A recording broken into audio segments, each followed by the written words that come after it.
I woke up and I was thinking it's just some fireworks around the house, you know. But when the house shook, I understood that this is different. And then I obviously came to see what I can see from the window. And I actually saw a rocket going over my house. And once we were almost on the edge of having a privacy leak. What I thought would be just a few boxes of aid became 120 tons of medication.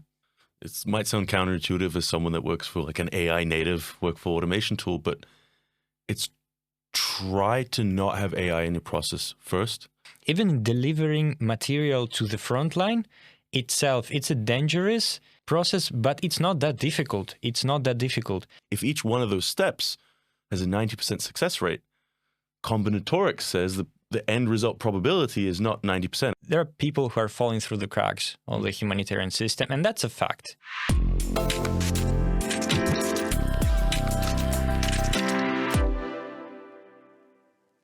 Hi, my name is Ross. I'm the founder and director of Mission Kharkiv. That's an NGO that operates in Ukraine, and we focus on complex humanitarian intervention.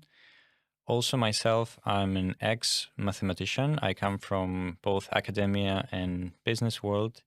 And the reason I wanted this conversation to happen is because Max, you work for a very successful company, startup that became a very successful company. I believe we are a successful NGO. So I want this conversation. I wanted it to happen because it can truly, start this dialogue between two worlds, a non-profit and a for-profit. And I really would love to discover where this collaboration can go to, So if you would be so kind, present yourself, who you are. Sure. Well, first off, Russ, thanks for having me. I'm really excited for this conversation because I think it's in our previous conversations, realizing how much propensity technology has to impact people actually trying to make the world a better place, which I think is a reason why a lot of people get into tech. Like when we think of our inner child and the big why. I'm Max Tkacz, or Maxim, to my family. And today I'm the staff developer advocate at N8N. I joined N8N about 5.5 years ago as a head of design, built out that function, did a lot on the product, and basically through that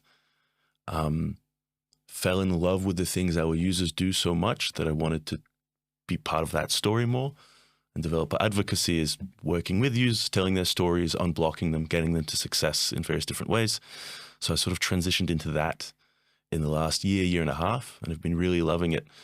I think conversations such as these are part of that mandate, for example. So it's been really nice to build out this platform, but then focus more on the conversations with humans and sort of empowering humans to use that technology, because technology on its own isn't good or bad. It doesn't do anything. We need to employ it for it to do good or to create utility. So that's kind of what really motivates me, is interacting with the humans actually using technology for something. From there, we can talk about if it's interesting, if it's good, if it's useful, if it's inefficient, whatever. But it's the humans behind that story I think it's most interesting for me in tech. Great. So interaction between technology. And I think with this interview, we're going to have a bunch of different audiences actually interacting, right? We're going to have a technical audience that have been following you for quite a while. But from my side, you're going to have a bunch of humanitarian professionals, donors, and people who follow what we do on the ground, So I would really appreciate if you could describe what is N8N to a non-technical audience just in a few sentences. Sure. So in like 2 words, or I guess 3, it's a workflow automation tool. So let's break that down. A workflow is a business process usually, or some kind of process. Process has multiple steps, right? It's an automation platform, so it helps you automate those things. So a typical N8N workflow looks like a canvas, which you have multiple steps on there. Each one of those steps represents something that would usually happen in your probably human flow. So a good example is when you get a new email in Gmail, right? That's perhaps a step. Well, then maybe you check that email based on some criteria, like what's in the subject or who it's from. That's a step. Maybe in a certain condition, you'll go do something with it. Maybe you'll share that in your Teams or Slack. That's another step. So there's hundreds of different apps and custom steps you can drag in, and you can basically build out processes so that you can automate them. And I would say that the big difference with a couple of years ago is that we invested a lot into these AI steps, basically. So in the end, it's a workflow automation tool, but we've got a bunch of fancy, useful AI steps, where I think the most interesting thing is that, there's a lot of hype around AI, but the thing I've seen it do best at right now is work with fuzzy human inputs, which were really hard to automate before. And so much of the world is fuzzy human inputs that it just gets a lot more exciting to talk about in automation. So I'm giving you a bit more than just the simple definition of end-to-end, but that's kind of what we do and why I think it's particularly exciting right now, given all the fuzzy human inputs available in our processes. No, that's a great definition. Thanks. I think that one of the fuzziest inputs coming from me. Okay, so you have been a design and creative person all your life, right? And what shaped your shift from the UX to automation and now to what you call flowgramming? And if you remember a specific moment when you realized the power of low-code automation in empowering people. Yeah, so I've been doing UX since I was about 15 years old, 31 now, for context. And what really got me into UX was like the curiosity of just people. It's like the most interesting creature, humans. And whatever I do, I know that I will want, like moving forward, for humans to be a part of that, because I think you could study humans for the rest of your life. And I mean, many people have for generations, and we're nowhere near 100% understanding of this creature. And in doing that, actually, my realization of the kind of UX that I wanted to implement, the kinds of things that I wanted to work on, was before NN, actually. It was with a smart contract creator. So that was in the blockchain world, but basically it was a way for less technical people to build stuff on the blockchain, right? And it was there that I kind of had this mantra for the kinds of things that I want to work on, where it developed, which was, I want to build shovels. What do I mean by that? A shovel is a tool that someone can use to build something. Or maybe better use a hammer, let's say. A hammer is just a hammer. But a million different people could go use that hammer in different ways. Perhaps thousands of them could get thousands of hammers and build a pyramid, for example. I'm sure there weren't too many hammers using that other tools, but I like to build things that empower others to build, because my deep satisfaction is in seeing all these infinite possibilities of things created and built that I could have never possibly done myself. So that's where that idea started forming. And that was a really niche product for a really niche kind of solution, right? Smart contracts. And then I saw N8N, and I remember it was from, the product had just come out on Product Hunt, and I saw a simple canvas with a couple step workflow. And I had an aha moment. I was like, this is the shovel I've been looking for to build. Like, depending on the steps that are there, you can really, there's so much of what we do today, data's worth more than oil, right? Moving, transforming, processing data, especially now in the physical world, there's ways for that data to manipulate the physical world as well. There's infinite scope to create the most amazing, powerful hammer. But with NN in that case, when I tried it, the UX wasn't very good. And that's where I saw, okay, I have a propensity to I think a lot of juniors go into something wanting to work at Google, where everything's already like, why? There's no problem to be solved yet. It's better to take something that's you believe in, that maybe its gap is in the thing that you're good at, and that's what you can then kind of bring to the table. So that's how I got into UX, and I kind of my why is to build things that empower people to build. And so I find myself building for this automation tool. And as a product designer, you have to interview users all the time to understand them. And these people really, really impressed me. The things that they would build. And what I understood is a lot of engineers use our product, but it's basically empowering them to do something they already could do, just more efficiently. The users I got most interested in was the semi-technical and down.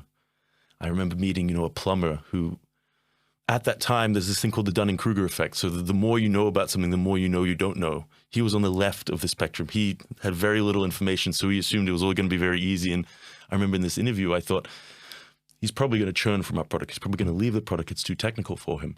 A few months later, this individual had learned some basic coding skills and the things basically they needed to be successful in the tool, and they were automating their own invoices and all these things they hated about their job, and they were focusing more on plumbing. And that's what got me really excited into the advocacy side of what we do, seeing like, wow, this person's story is unknown, but that story most likely would motivate so many others who think that it's not for them, they're not technical enough, to empower themselves, better themselves by taking on a little bit of work to learn something where they can now have this really sophisticated hammer to go build the things that they want to build themselves.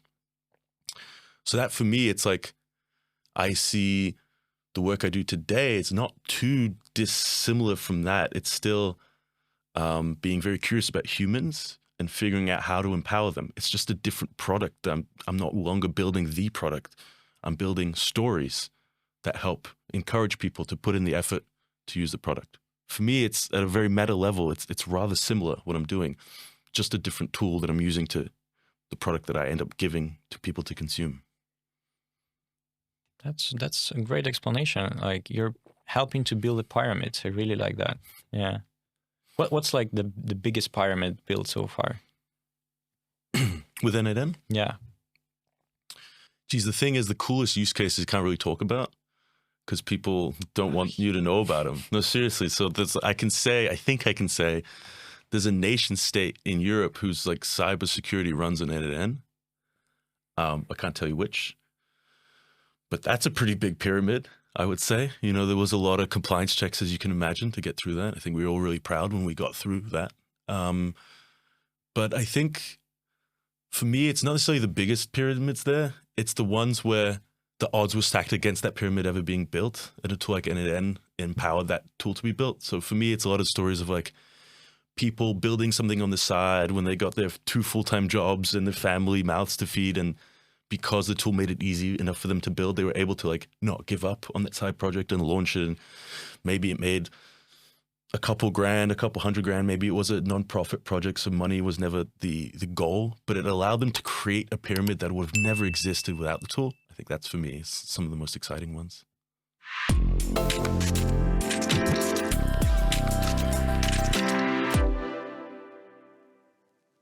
Ross, as someone that's heard a bit about your story, I was actually saying off camera how many of my family members know about your story, because I think it's really inspiring. But what was like your personal turning point to starting an NGO, to formalizing it? Because to my understanding, you were just kind of being helpful, like a lot of people do when they see a pain or a need.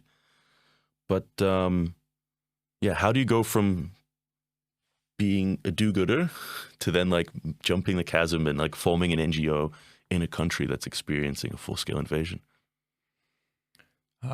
Well, compared to what I do right now, I don't think that I was a do-gooder before, actually. Like, I was doing some volunteering when I was living in Spain, but it was nothing compared to what I'm doing right now. So I was pretty distant from humanitarian world, to be honest, before. Like, I was living in a bubble of the academia. I was doing my mathematics research. I was studying. I was working. I also was involved in a couple of startups before. And I was very far from the humanitarian and relief efforts. So I had several months gap in my career. So I decided to visit my family in Ukraine. That was January 2022, just one month before the invasion, the full-scale invasion. And yeah, my plan was just to do some mathematics and stay chill and with my family and friends. But then Russia decided to attack again, right? The war started in 2014, and now in 2022, it happened with a full-scale invasion. And personally, I never felt that I would ever live in a country in war. So I remember this first shock of understanding, like, anything can happen in the next few moments. There can be a rocket strike. Was it something you saw that made you realize, okay, we're not playing, like this is real? Yeah, it's actually a bit funny. I always sleep with earplugs, right? So at 5 a.m. and on that morning, I woke up and I was thinking it's just some fireworks around the house, But when the house shook, I understood that this is different, and then I obviously came to see what I can see from the window, and I actually saw a rocket going over my house to Chuhuyev aerodrome. That is a military aerodrome near Kharkiv, near my city. And then I understood that the war started. And I was in shock. I was speaking with my family, with my friends, trying to understand what to do next. Basically, the first thing that we did the next morning with my one of my best friends is we went to donate blood. And I think that was one of the click moments that I realized that people are gathering. They're not defeated. They're not running away. I have seen, we were one of the first one in the queue to the center. And I have seen in live how this queue was expanding. Like each minute there were some people coming in, and then it goes around the building, the queue, and it became meters, hundreds meters long queue.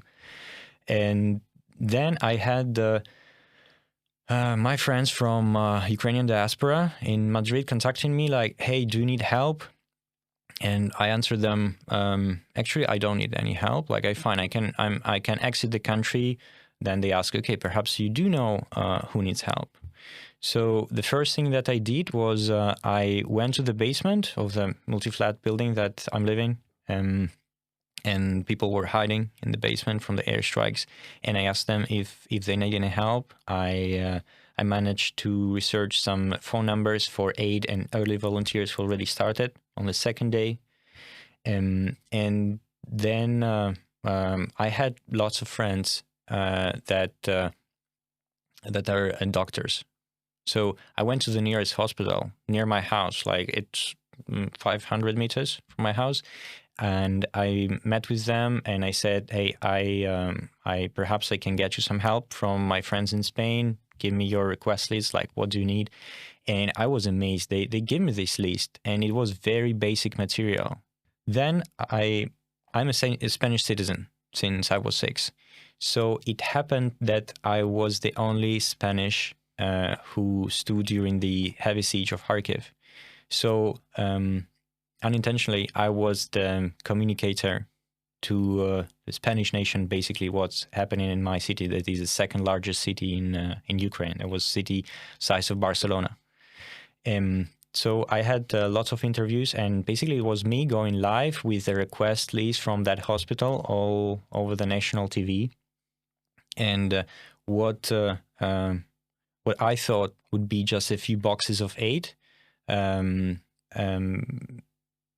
became 120 tons of medication, and me running through the country to pick that up and organize the supply chains. That's how it started. But from the beginning, I thought it would be good to focus on something critical and try to optimize it and do it as best as I can. And that was pharmaceuticals. And that's how the story of Mission Kharkiv starts. We have our early volunteers, people who worked, who volunteered on the warehouses with us, with the shelling and pieces of earth dropping on the roof of the warehouse.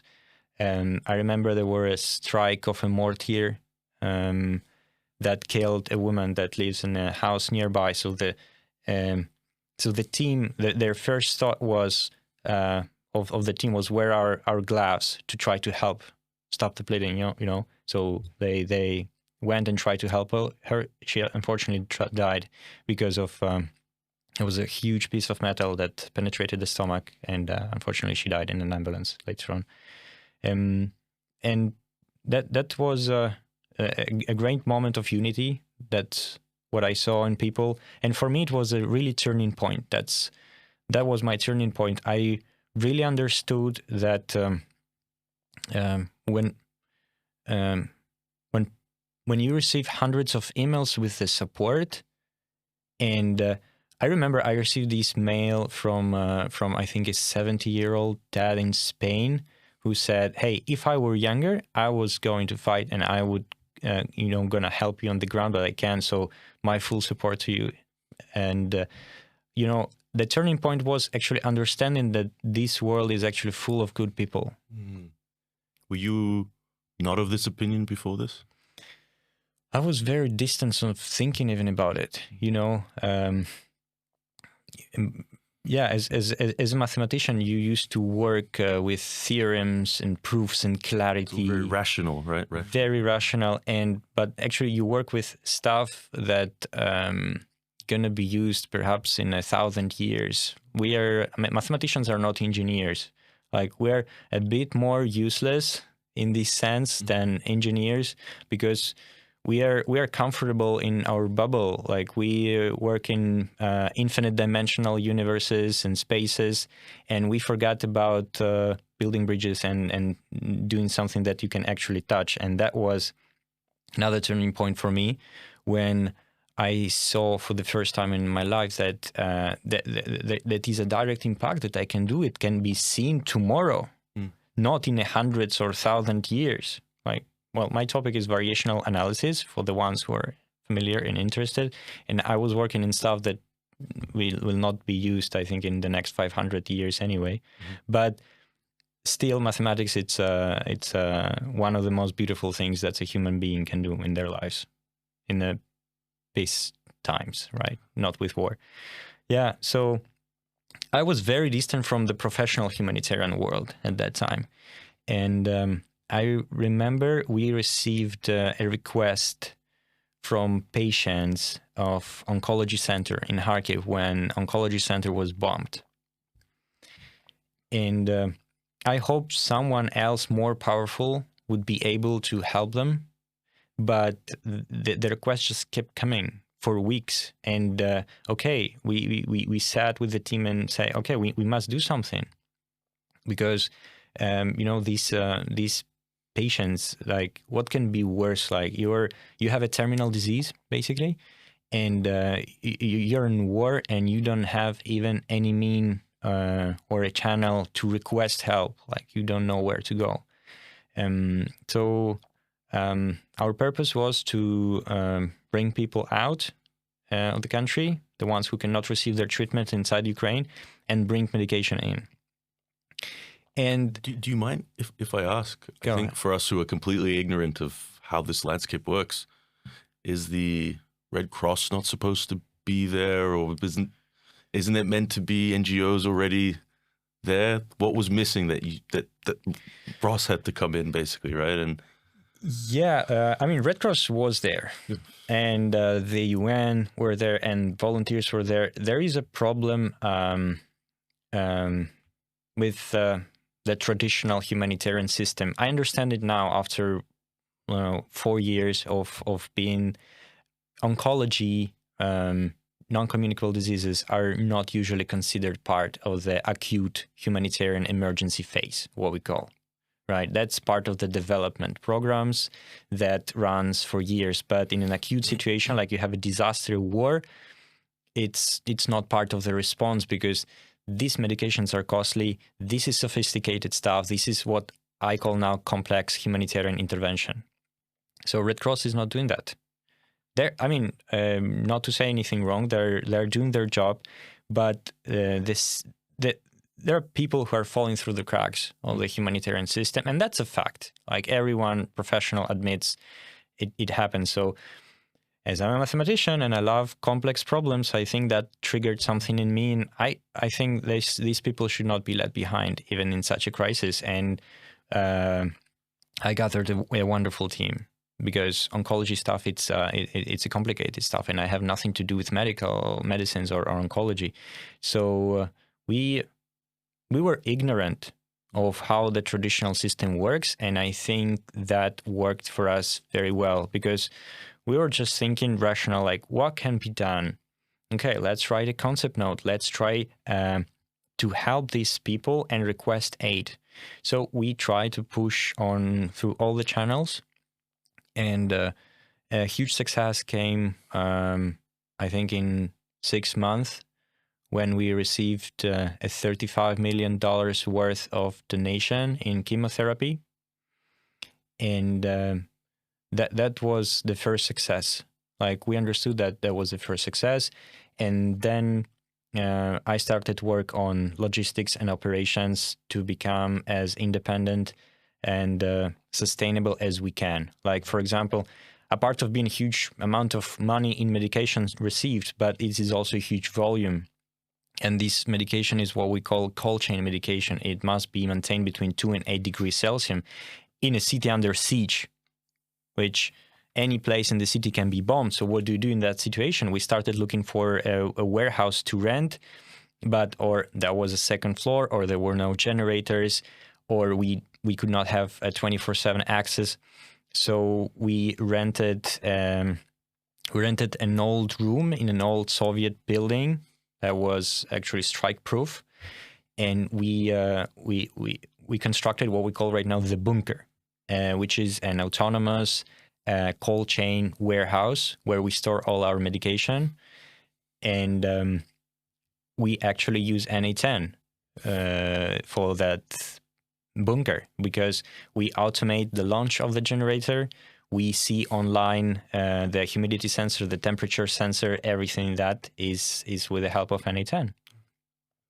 Yeah, and then I just thought, okay, it looks like this method works and the system can be corrected. I mean, the system is open. I see, as a humanitarian right now, I see a great potential of improving the system itself. So we just kept asking, okay, and what are other people who are falling through the cracks? And we started doing stuff that no one else is doing right now on the ground. Like, for example, everyone is talking that Russia is bombing the energy grid, the power plant facilities, the critical infrastructure. Not only power plant, but gas, oil facilities are also bombed. And there are people on these facilities. And we received requests from local ambulance. Once there was a call and there were 2 casualties that could have been avoided. And the paramedic said, like, if you provide them with the tools like tourniquets, bandages, hemostatic kits, and you do training, there are going to be less casualties, because one purpose is just to stabilize a person and wait for the ambulance to arrive, and we're going to do our job. Ambulance in Ukraine function very good, actually, very efficiently. And for us, it was, okay, this is much easier than oncology. It sounds like a project. Let's do that. Mm-hmm. So we got engineers. We designed a huge industrial box. We co-designed it with the ambulance services. And right now, we trained more than 10,000 people across Ukraine. We covered almost all infrastructure in Kharkiv Oblast. We work with power plants across Ukraine, with nuclear power plants, gas, oil, infrastructure, railroad stations. And that's how we see our projects. That's how we design our project. We try to design not what will fit the system, but what is actually needed. The word that comes to mind for me when thinking from, this is a conversation between worlds, between, bubbles. There's a lot of first principles thinking going on there. Are you familiar with the term first principle thinking? Okay. So thinking from something from first principles, it's basically asking questions like, in a certain industry, in the humanitarian sector, right? Oncology is not done. They don't touch that. It's not done. And there might be good reasons for that, or entrenched reasons. But out of basically an ignorance of those facts, you found yourself, I think, guided by empathy, right, to start helping individuals. But if you had come from, and that's sort of thinking in a first principle standpoint, people need help. What's the blocker? They need stuff. I can get a truck of stuff, get the stuff, like. Well, you call it first principle. I call it ignorance. Yeah, of the yeah, system. But it's interesting. I think actually probably I was thinking a lot of luminaries and folks that have changed up a status quo exhibited first principles thinking, but I realized most likely in many of those cases, like in yours, it came from an initial point of ignorance, which is funny because I think that term, even me saying, I was like, do I want to use the term ignorance? Like that is a very charged term, but it can lead to, for example, Mission Kharkiv. Yeah. Yeah, well, not being aware. Okay, right now I fully understand how the humanitarian apparatus machinery works. It's pretty heavy. It is complicated. It is bureaucratic. And right now is happening what is called the humanitarian reset with the United Nations coordination system and how the setup works generally. So the purpose is to come up with a much smoother and lighter version. So that's where I see Mission Kharkiv fits, not the ignorance, but helping to co-design this new humanitarian world and how we approach disasters, not only in Ukraine. Because as I was working and digging deeper and deeper, this is a problem that exists not only in Ukraine. Like in Ukraine, I discovered it because of the conflict in my own city. But later I had conversation with leaders from Sudan, from Syria, from Myanmar, and they share the same problem. Like, for example, if we stick with oncology, it's not solved during the humanitarian response. And again, unintentionally, we created unique SOPs in the humanitarian world that can be replicated. And this is part of the experience that we want to share. Like, we have these SOPs, we can give it to any NGO and do that in your own country. Can I ask, in my space, especially with AI, there's a lot of people that talk about how it's this like magical like thing that you'll sprinkle in everything and it will fix everything. And I try to have a more sober tone with it. It's a tool that can be applied. And I know that we're working on a project right now. Mission Kharkiv is automating some stuff and whatnot. When you talk about this reset, how much of that reset do you think? Yeah, what's the role of technologies like N8N, and not just us, but the technologies available, the Airtables? What's their role in that reset, in that humanitarian reset? I think the role is huge, okay? But it's not only about the humanitarian reset. There were several humanitarian reset from the last 30 years, actually. But there is another word that pops up in mind of any humanitarian in the world when we start talking about humanitarian reset is localization. Localization, it's a topic that have been around more than 20 years as well. And it has to do with decolonizing aid, because when we think about the humanitarian, right, you think of a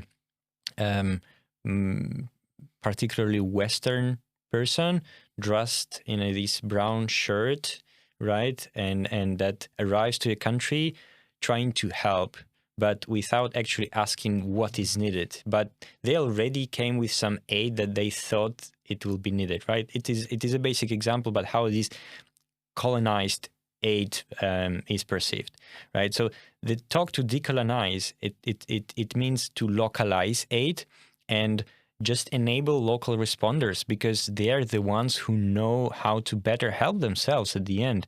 So this is the pushing force of all national and local organization, is to promote localization and for the resources being primarily allocated to the field workers and not to the big HQs, right? Like the majority of them are in Geneva, in New York, right? But the people who need help are not there, right? And where is digitalization and automatization within that? Well, it's right there. When you optimize something, it becomes much more rational, right? So one of the pushbacks of localization is lack of huge organization adopting new tools. Why? Well, because sometimes digitalization means job losses as well, right? And as humanitarians, sometimes we talk about exit strategies of the country. but they should also think about exit strategies for job positions at HQs. And this is a conversation that is not happening yet, unfortunately, within the humanitarian professional world, and it should happen, because I understand these people who are suffering from job cuts right now. Like you've heard about Bureau of Humanitarian Affairs, USAID cut, right? It was massive. It will cause a massive impact, perhaps not so much in Ukraine, but many lives will be lost, actually. And people will already lost jobs, right? But if you zoom out, this is part of the localization as well, but happening the bad way. Like the processes will be optimized anyway, the bad way or the good way. I prefer the good way, but we must have this conversation, like prepare to cut redundant job positions and digitalize more, because some of the heaviest and biggest international NGOs in the world, they're not quite efficient with their software management. For example, replacing a button can cost 10 grand without reason. Yeah. Because they need to run through very bureaucratic procurement processes. They need to do a tender, etc. And Mission Kharkiv, a volunteer can do it like that, Yeah. So, and there is no reason to be overpay, right? Without compromising any security concerns as well. It is doable. So digitalization plays a huge role, and it's one of the things that is talked less in the humanitarian world, and that's part of the hope that I have, that with NA10 we could push more for this digitalization to happen, because at the end it will happen people on the ground, the field responders. This is makes a lot of sense. This is a little abstract. Can you think of, and it doesn't necessarily have to be Mission Kharkiv, in fact, and I'm sure you can't name names, but like, what's the best visceral example you've seen of a process that is screaming out for, this technology to automate it, but is being done manually at sort of, immense human capital, or at risking the project budget, right? Instead of the admin budget. Yeah, well, I love saying that, believe it or not, but one of the biggest NGOs in the world, they still work in Excel. And that's one of the primarily tool they use. They don't use any automation. I mean, the examples are countless, but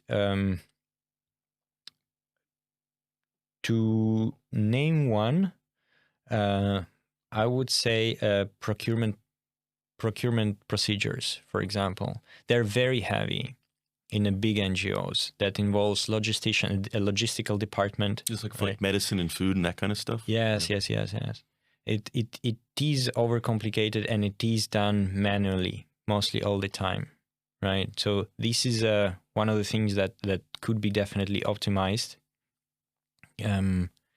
What's interesting is, like, when we think of, at N8N, like, not, some people think we have every single thing automated, and we don't. We have a lot of our critical core thing that we do. That's where we focus, obviously, because that's the most important thing that we do.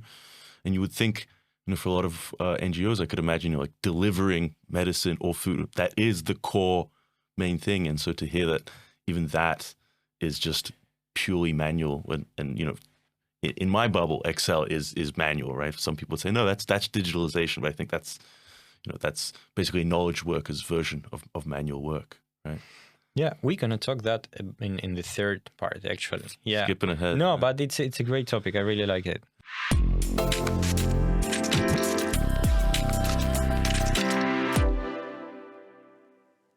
Okay, so at Mission Kharkiv, we're fundraising as well, but this is uncomparable to what you have done.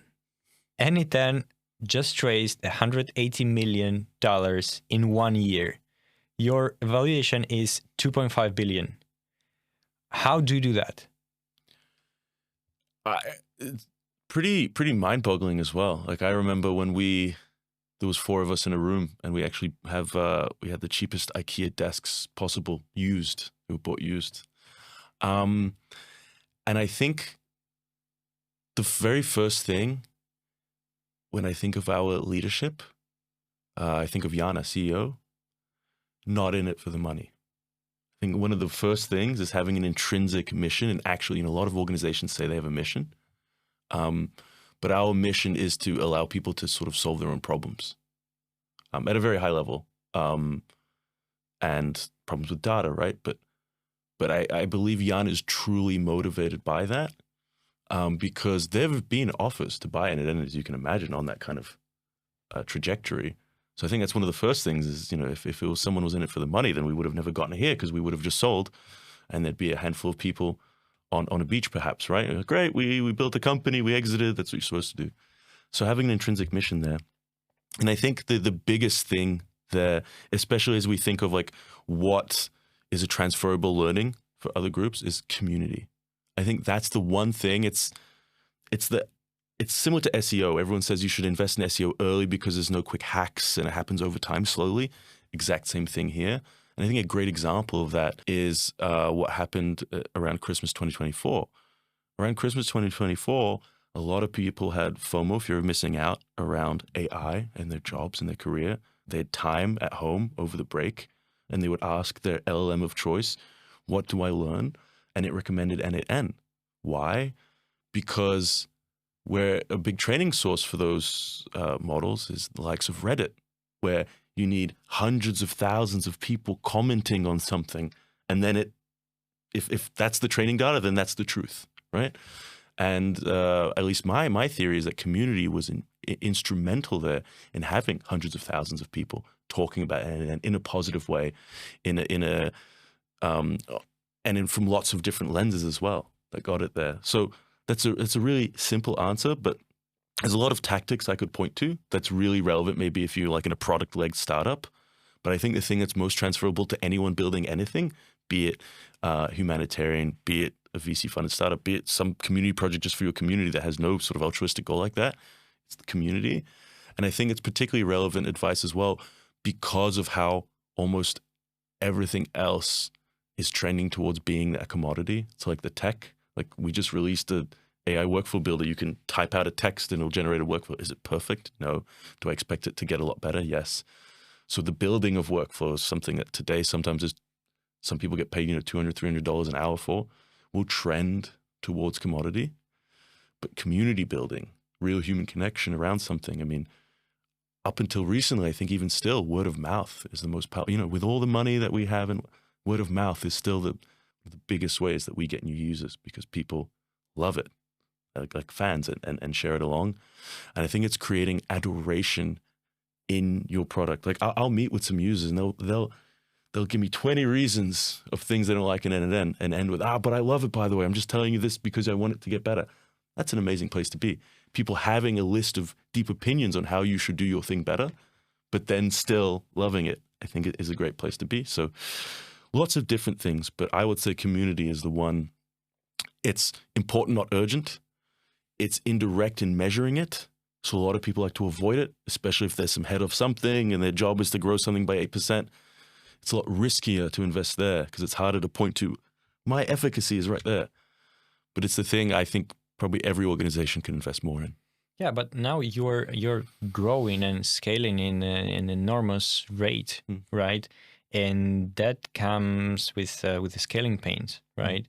And what are you doing internally to preserve this clarity of the mission of this community you're talking about, and how during the scaling you still can address the needs of the niche users? Well, I think having a conscious idea of who you're serving is really important there. So, for example, our user base, I would argue, is getting less technical over time because of all this assistance that can get you more technical. But one of our ICPs, ideal customer profile, or IUP, you could say ideal user profile, is still a technical engineer. They got a CS background, computer science background. And that is an individual we test for, that we actively consider when we're building, because they got us here and we don't want to dilute it for them because it was technical and all the people that weren't technical sort of flocked to it anyway. So why remove that? So be conscious who you're building for. That's going to get harder as we have other ICPs as well, of course, but that's a profession in UX and product to be able to manage multiple, but be conscious of that. And I think when it comes to the team, we're growing rather quickly. I think there was 5 or 6 people that started this weekend, and then there's definitely some challenges around that. I'm sure a lot of my colleagues that joined 2 weeks ago are still onboarding and not necessarily actively creating value as they figure out this new normal. But I think the really important thing there is, funnily enough, community again, is ensuring the resources are there so that your new team members can be meeting with the community. So if that's our why, if that's who we have to understand what we build, make sure each individual has that touch point to it. I think that's a really big thing. I'd be curious to see how you handle this sort of thing, but I could imagine for even, let's say a knowledge worker working in Excels perhaps, or working on some logistics on a computer, it really helps in your organization for them to see the impact of what you actually do. And similar thing for us, I think, is there's an orphanage that I know of that they automate some really basic stuff with NNN. So it's really simple to understand for new joiners, but they get to play more with the kids. That's what they told us. Like, we get more playtime now, and the kids are super happy and stuff. Like, that's connecting the humans that are joining this organization to understand that kind of impact and that why, even though a lot of our customers aren't necessarily doing that, obviously the corporates or nation states and whatnot, that's still kind of having that collective sense of why. So it connects the community again, and I think being really thoughtful and focused. The adage is that the larger your organization gets, the more your goal needs to be like one simple message, because that'll get diluted down as it goes through the different layers. So I think like focus and being really thoughtful about what you focus on should be important at day 0, but becomes like critical at this phase. Otherwise, ambition, it's a funny thing, you hire ambitious people. Ambitious people have goals. They want to pull things in different directions. So you need to have that focus so that ambition can all push one rock up the mountain and not try to pull the rock apart. And I really love the example with the plumber. So do you have part of the team working to make these tools, to make N8N accessible to non-technical people in some particular way? Mm-hmm. Historically, not as much. I think there's a real recent trend realizing from the data how many people are getting success with N8N that weren't fitting that ideal customer profile. That's obviously making us have to reconsider, okay, well, maybe it's time to reassess what that ideal is, given how these technologies are intersecting and empowering people a lot faster than sort of anyone anticipated. So a good example of that, I think, is, I think a lot of people can say things, but what have we done and what is the plan to release? I would say the biggest bet in that direction that we've made is with the AI workflow builder. So this is text to workflow. So you describe your workflow and workflow comes out. We built it with our sort of more technical users in mind, but that was one of the first formal times where I saw, in terms of the testing happening on it, the kinds of folks we're considering is stepping towards that direction where that plumber is going to be able to, I think today, if they roll up their sleeves, could get that invoice workflow activated from text to workflow. They might need to know a few more things than I'd like them to know now to get that activated, but going towards that direction. A lot of people, I'm very convinced of this, there's a lot of people over the last 20 years that could have been amazing developers. But society boxed them out of that. I was like, no, well, you got to be nerdy. What does nerdy mean? In the 90s, there was a specific definition, all these little boxes. So there's a lot of people whose brain would have loved the building, the problem solving. A lot of developers, you ask them, they describe themselves as creative.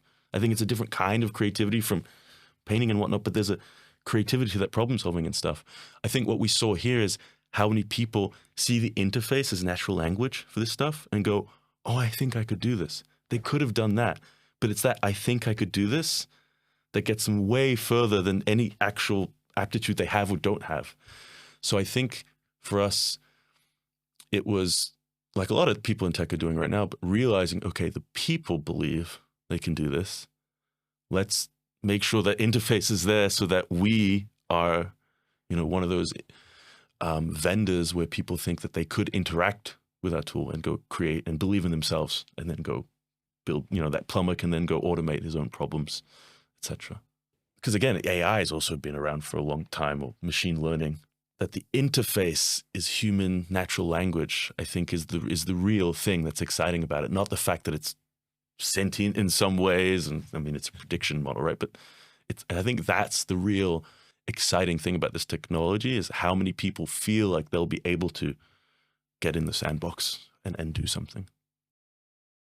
How you can make sure that such, an easy environment, this canvas that you mentioned, it sounds a bit like a Lego, right? Like a Lego game that you can build whatever you want. It's easy, it's understandable, and everyone has an idea to build something. How do you see this model versus traditional, these solid databases, companies that are proud of their security and they're just so certain about their product that cannot be replaced? Like, how you can make sure that NA10 will not slip their way on this simplicity approach? So I think there's simplicity. It's different levels of abstraction, right? So an NNN user can use a Redis database, for example, in their workflow.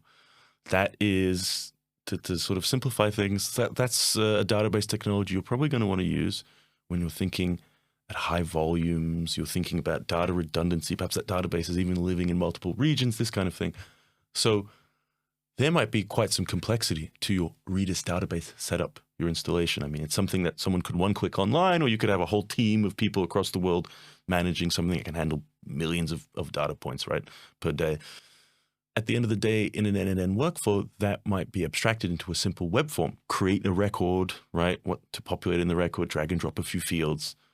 So it's very simple at that level of abstraction, but it empowers someone in that value chain to be able to have the flexibility. And I think that's how you win against these kind of incumbents, or not win, create enough value to where you're a serious contender in helping people, right? And I think that's something that NNN does really well. Like, we just added a data tables feature, which basically means you don't have to go set up some connection to some external database. But we have a health warning on that. And I think we have a cap of 50 megabytes on that database. We say, hey guys, this is to get you started, get you unblocked. For a lot of use cases, it could probably be your production database. But when we were talking with your team, I mean, I advised them, no, you might want to use BigQuery or some of these other tools that are going to handle the millions of data points, and very critically needs to, because we're doing, cold storage of very expensive medicine. And if we screw that up, that's really bad, right? So don't use this extra simple one. Use the more, complex databasing tool with the relatively simple layer on top, so you can still build on that. So I think it's all about levels of abstraction and making sure that you get that balance right, so that the individual, so when you need the complexity, that it's there, but that doesn't create like baggage and a weight on every step before you need that level of complexity. That's how you can then be a contender. So a great example is, I had a use case where I wanted to interact actually with like video recording equipment. And the only way to do that would have been through Telnet, which is like a archaic protocol. And NNN can run shell scripts when it's installed locally. So the workflow is that NNN is calling a shell script, which executes on a terminal, which communicates through Telnet and returns back. And nothing I'd ever advise an enterprise customer, especially if you don't have another option, but that was feasible and that use case was validated out. Now, the beautiful thing is in the workflow, that all gets abstracted, because Telnet, I mean, thank goodness I had AI assistants to interact with that protocol. Not exactly a user-friendly one, and was designed for, computers to talk over IP with each other in the, 20th century, right? But that abstraction made us be able to do that use case. So yeah, I would say that's kind of how I like to think about it. Progressive disclosure of complexity is the term that comes up. It's something we talk about a lot in product design. When we met, I was really actually excited and intrigued to hear that you were already thinking about automation and efficiency. I mean, I think I remember when we were first talking, you even mentioned that you work in sprints, for example, which I thought was like pretty cool. And I never expected that humanitarian organizations taking something kind of from, I associate it as something from our bubble, right? But what types of problems at Mission Kharkiv are still to be done with this technological revolution, with this automation? I guess what's your, if you had a magic wand and could automate some big hairy processes, what would those be? I mean, for the people we serve, our face is our hotline operators. To me, they're one of the most important parts of Mission Kharkiv. I have no idea how they can manage such a pressure, because every day tens of people are calling and they are on the edge. Like each second, person is crying on the phone, and I wonder if in the future we would be able to help our operators, hotline operators, to cope with this stress and rely on AI and automate that as well, perhaps. That will be crucial for mental health of our own employees as well, and for the processes we could be able to process all the calls. Like right now, sometimes we have 2 people in the queue, right, waiting for their call to be answered. I would love to automate that. I still have, I don't have yet a clear understanding on how to do that, because passing this huge responsibility of being the first contact in with the person in distress, passing it completely to AI, it must be perfect. Otherwise, we will completely destroy our reputation, and that's the most valuable thing we have. There is countless ways to automate right now the management of an NGO and the operation of an NGO. One of the projects in automation that I really liked and really relieved lots of effort from the fundraising team is the grant radar. We automized the search for grants. We used to have a position for a grant seeker whose purpose was part-time job and only looking for grants everywhere. Are they looking and applying, or just looking? Just looking, because applying for grant, it's a more complicated process. But first you need to make a selection of grants. Then we decide to which grant we're gonna apply, and then another person applies for the grant and writes the proposal, which is done by a team of 4 up to 5 people right now. We write a single grant proposal, which is also can be automized. I mean, obviously we use ChatGPT for, some inputs as well, but some key standards and assessments that we do on the ground are still human assessment, and I think they must remain so as well. But the grant radar completely solved that. Right now, our grant manager just enters a spreadsheet and see if overnight there were some grants popping up that were already selected to fit our purpose, to fit our mission. Like, we don't need to check if if it fits our mission. It is medical, it is oncology, it is education, it is something that we establish with the team, and it is we adjust it each month, because as we grow, we modify, and we want to start another projects with different modalities.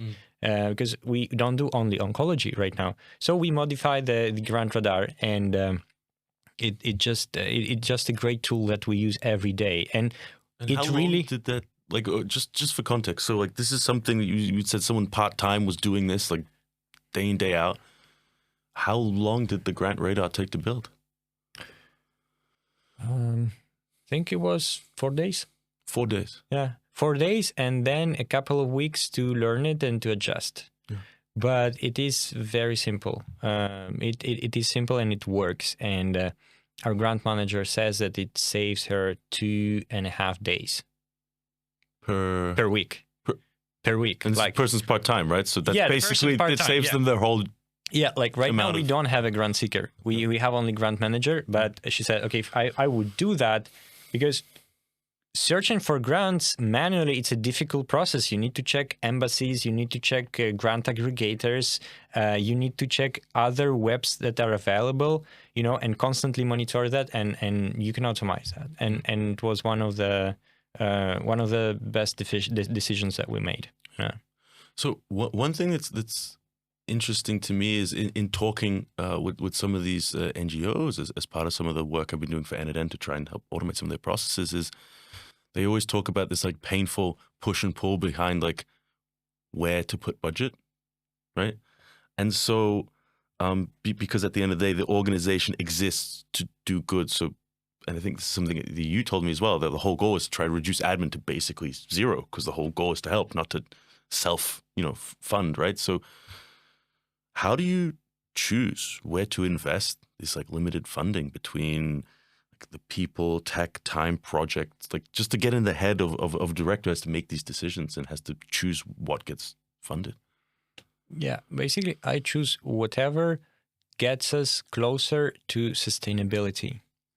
And I think that is the top priority. Well, several, but this is one of the top priorities because paradoxically enough, we design, we create, and we implement a humanitarian project to close it. Like we exist to be closed one day,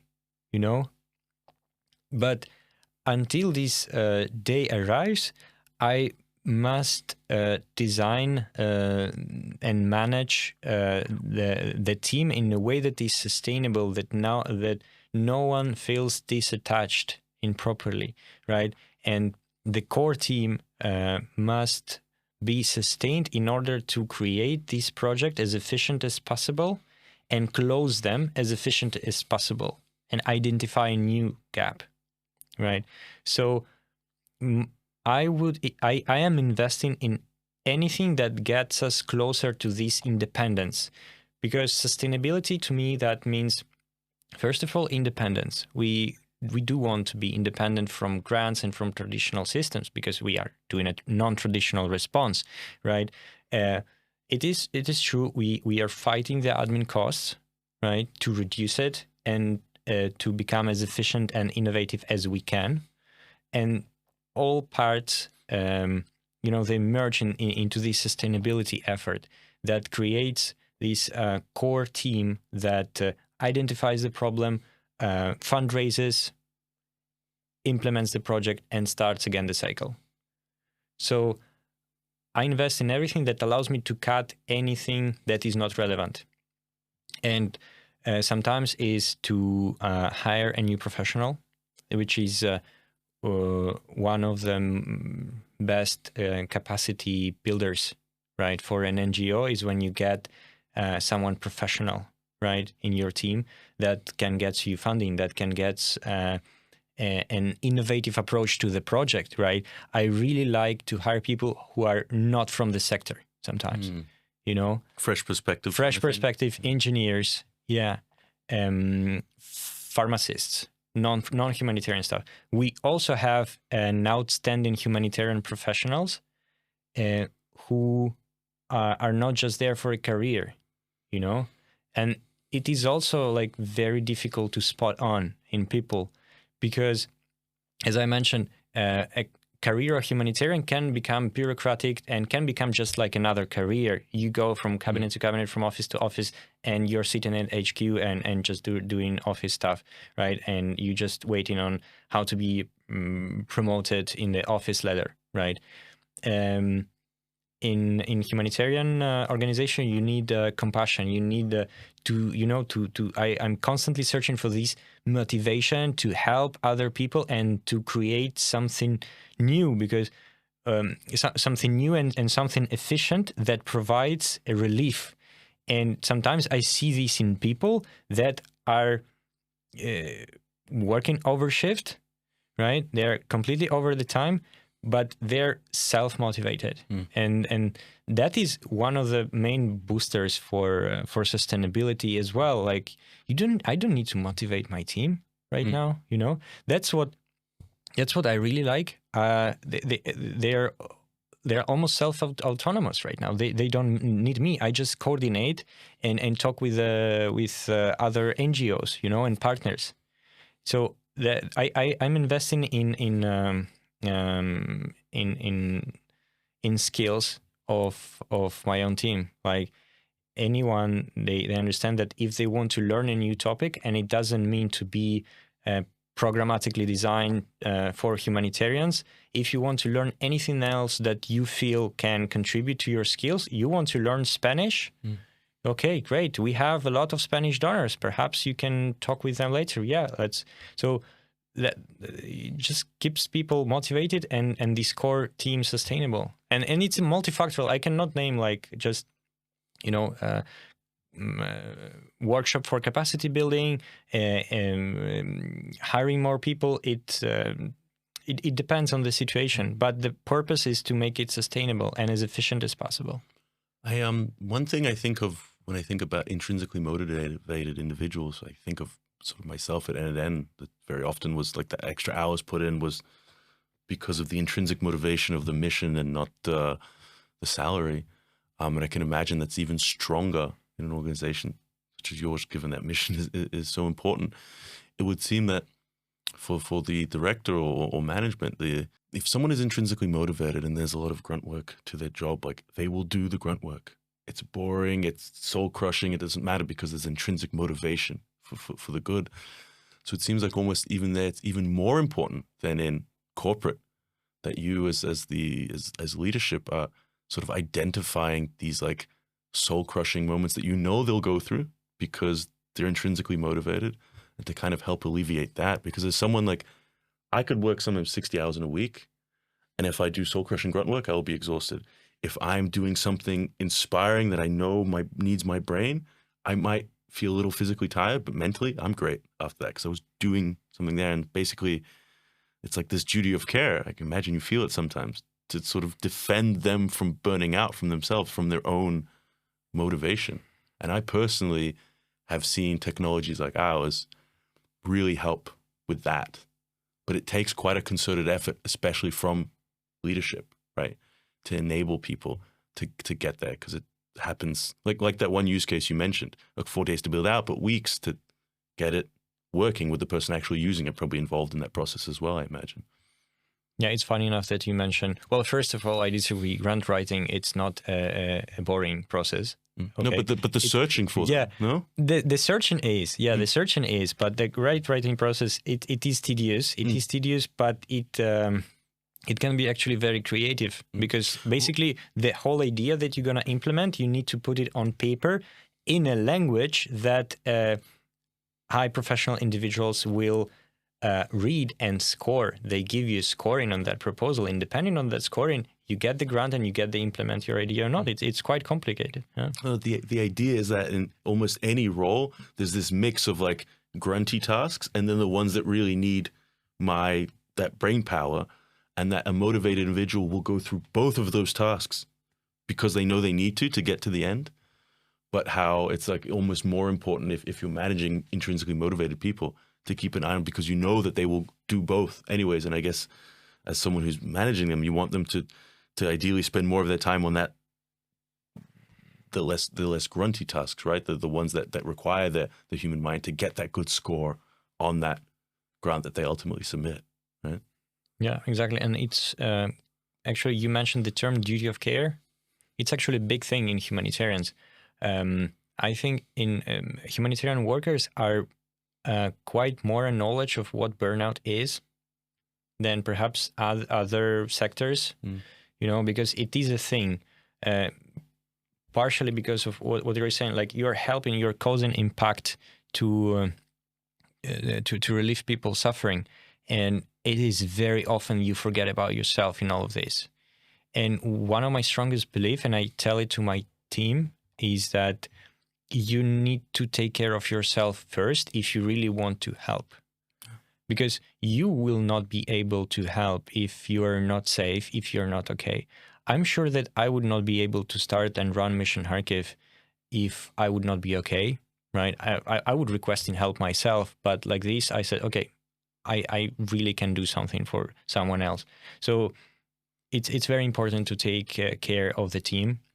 And actually in Ukraine, there is it's a big topic right now, duty of care package, where the Ukrainian civil society, we actually managed to promote this idea and to legalize it. And we officially can input right now into our proposals things that we use to care about our employees. Like it can be workshops, it can be helmets, it can be bulletproof vests, obviously, and stuff that we need for our own protection. We now we are almost obliged to put that, and it is really for good. And also mental health session for our field workers.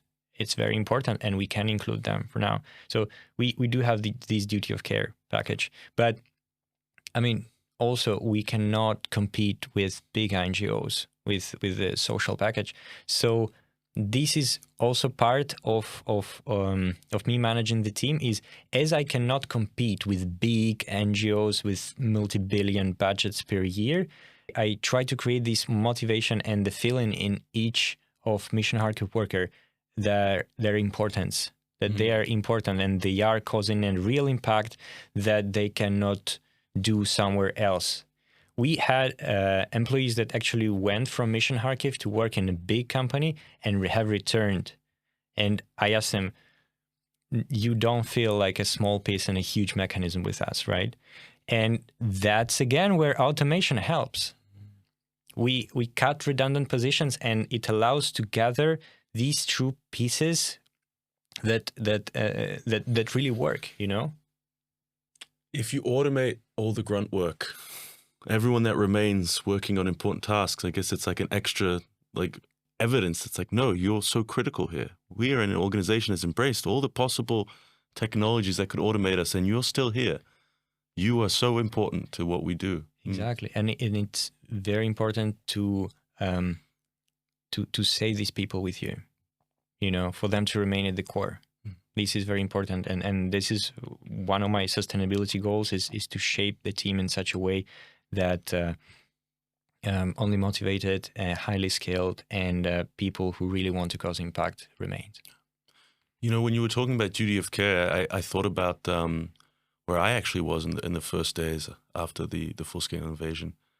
And I actually had found myself at the Hauptbahnhof in Berlin because they needed translators, volunteers, this kind of thing. And when you were talking about how, you know, some of your team, they would kind of overwork, I remember thinking, yeah, that makes sense. My first shift, I think I did a double, and then someone had to pull me off, and then I didn't realize that I hadn't eaten or drank anything, the adrenaline and whatnot. How could I? You've got, you know, mothers with 3 children. One of them's not even their own. It's from some auntie. Everyone's exhausted. We was actually, I think from one train at the time was coming from Kharkiv and had sat, you know, for multiple days. How could I possibly pull myself away? But yeah, by the end of my shift, I wasn't being coherent. I wasn't helpful to anyone, but I couldn't even realize it. Yeah, I know people who have been working and volunteering on warehouses, and they stopped only when they had internal bleeding.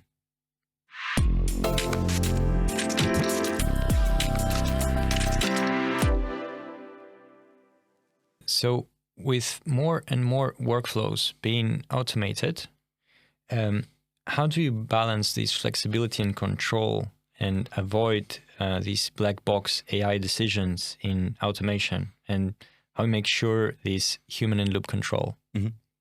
So I think when it comes to AI in automated processes, it might sound counterintuitive as someone that works for like an AI native workflow automation tool, but it's try to not have AI in your process first. So AI is this hot, sexy thing that everyone's manager wants you to use in your processes. There's budget for it. So there's a natural tendency to put AI in there first. But I think the first step is remembering that AI, now that's an umbrella term. What we're talking about most of the time are LLMs here, right? But that they are a tool for specific problems. And they're a great choice if you need them. But they are less reliable than a deterministic step. So if I have some business logic that I need to process, let's say I've got some data coming in, I need to process that business logic.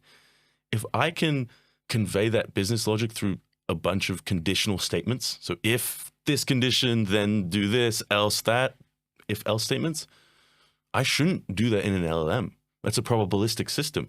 Input comes in, one of many outputs comes out. Hopefully that's on a really tight bell curve, but perhaps that bell curve's too wide. So that's the first step, is use AI thoughtfully. And then one of the biggest things to convey is that, so it's probabilistic, right? And let's say today some model for a given task has a 90% efficacy rate, right? So 9 times out of 10, the outputs are in the good category, and then 10% of the time it's outside of spec and it's no good. When we think about AI agents, for example, this is an LLM brain that has to make multiple steps in a row to complete a larger task. So it breaks the problem down, it groups multiple steps. If each one of those steps has a 90% success rate, combinatorics says the end result probability is not 90%. I mean, I can't do 0.9 times 0.9 times 0.9 in my head, but that's lower than 0.9, right? It's like 0.7 something. You'd know better than I. Yeah, that's good. Yeah. And so it's, if you have this black box that needs to do 10 steps to get it right, how can I break that down?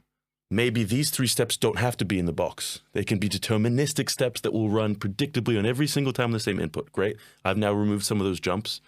Maybe these 2 as well. And maybe these 5 can't.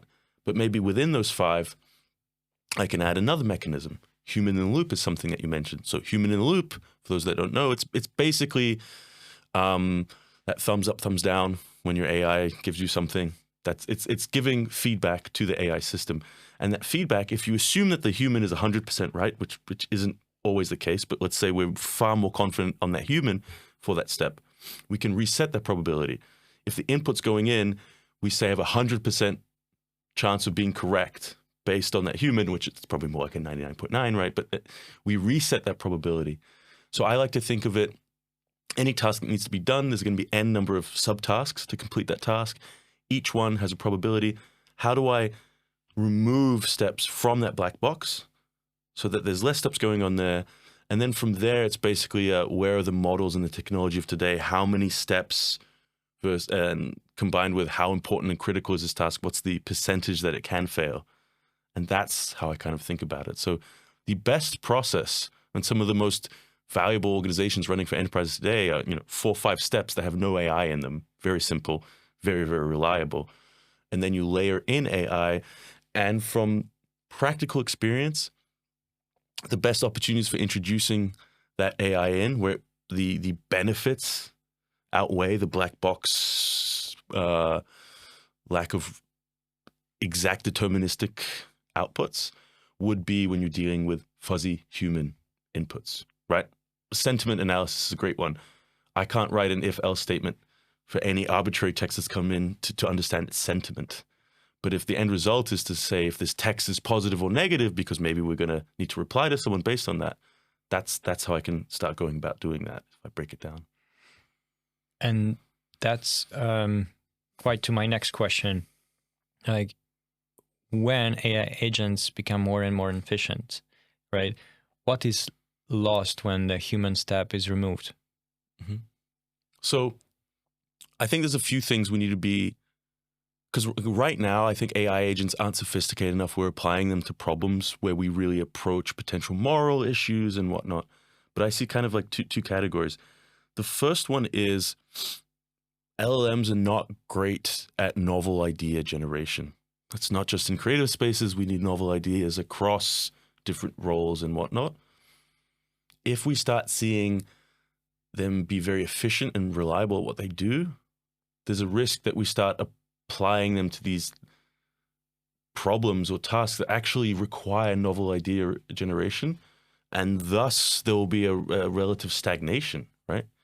If we remove humans from that, because that's what we're good at on average, is novel idea generation. And then I think the other one, there was a great actual Ukrainian film that came out recently. It's a sci-fi film. I think it's You Are the Universe, something like this. And I don't want to give the plot away, but that film highlights how morality, for example. Let's say an LLM's job is to save life. Or a great example is when we talk about self-driving vehicles. Vehicles coming, it needs to save life. Is it saving the 3 pedestrians' life, the owner's life?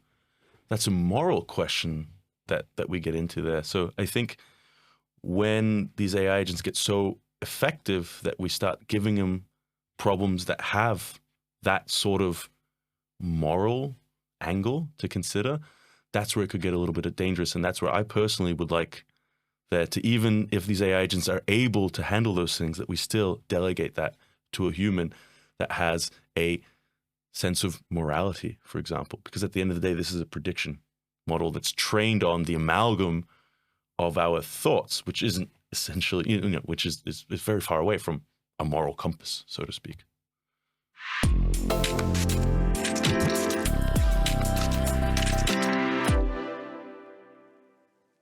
So when you're looking to automate humanitarian processes, how do you ensure that compassion isn't lost as part of that efficiency gain? I think it really has to do with how you approach projects that are directed to relieve human suffering. Yeah, depends on what you focus on. Because, for example, let's go back to the grants, right? There is a call for proposals, for example, for an X grant.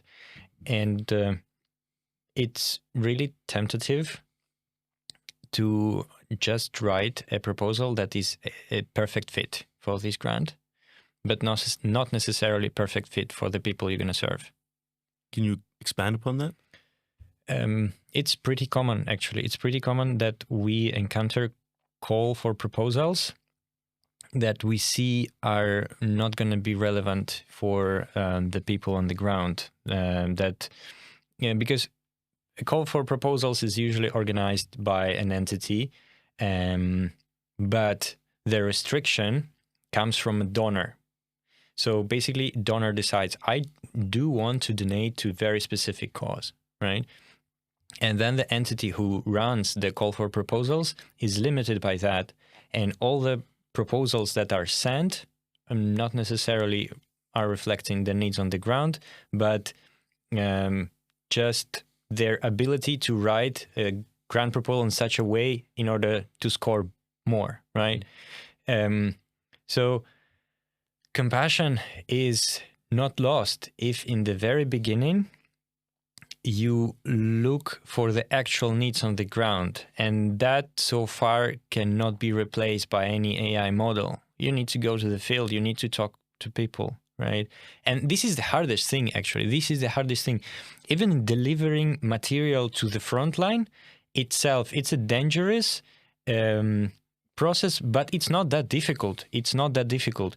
You get your helmet, you get your vest, and you go to the village that is, 1 kilometer or in the zero line, and you deliver as quick as you can. The problematic is to know before you go what is exactly needed there, because almost all the time you don't have a direct contact, and getting information from the villages that is due to occupy, to say so, right? You cannot contact them. So this is the hardest problem to know exactly. And compassion and the true humanitarian work is to actually assess what is needed and how to help in the most efficient way. And then let's switch on AI and get all our automation and digital tools to do that as quickly and as efficiently as possible. So compassion is not lost on if the very first choice is made correctly. You've started an automation journey. And how long at Mission Kharkiv have you been actively trying to use like technologies like NNN and the Airtables and whatnot to automate stuff, just for context? We started using Airtable early 2023. And before that, it was trial and error mistakes that we have done. And I think one of the biggest mistakes is to look for an existing solution. And that was a mistake. That was an error, because such a system does not exist. Like, we need a system to serve oncology patients. We need a logistic operational framework. We need a CRM that is fit for pharmacy and also for a humanitarian logistic operation. It doesn't exist, you know? And we were trying this medical information system that are used by hospitals. And we tried, I think, 5 of them, and none of them worked properly. So when we came across Airtable, we were, okay, this is a great tool because it is like a Lego, like it's a constructor where you can came up with basically your own CRM. So, okay, so instead of finding their system, let's build it ourselves. Yeah. And as we were building, we were thinking, okay, but this is too tedious. Let's try to automate, right?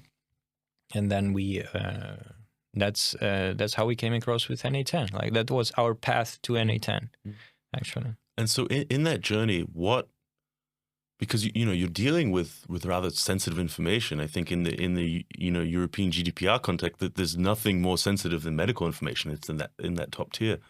So what have been some of the potentially failures or challenges or risks in that journey that you've experienced, or perhaps from others doing a similar journey in your space that they've experienced?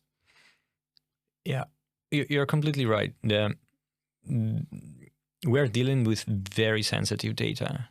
It is private patient data, and not only diagnosis, but sometimes their feedback.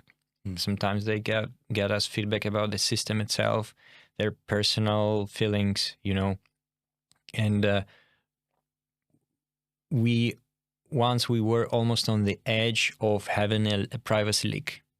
So it did not occur, but we were just on the edge. And from that point onward, for us, GDPR compliance, it's not an empty word. And we actually go beyond GDPR compliance. Like, all our private, sensitive patient data is codified, and only 2 people have access to it. The pharmacies who are delivering the meds to the hands of the patient. Everyone else sees that as a code.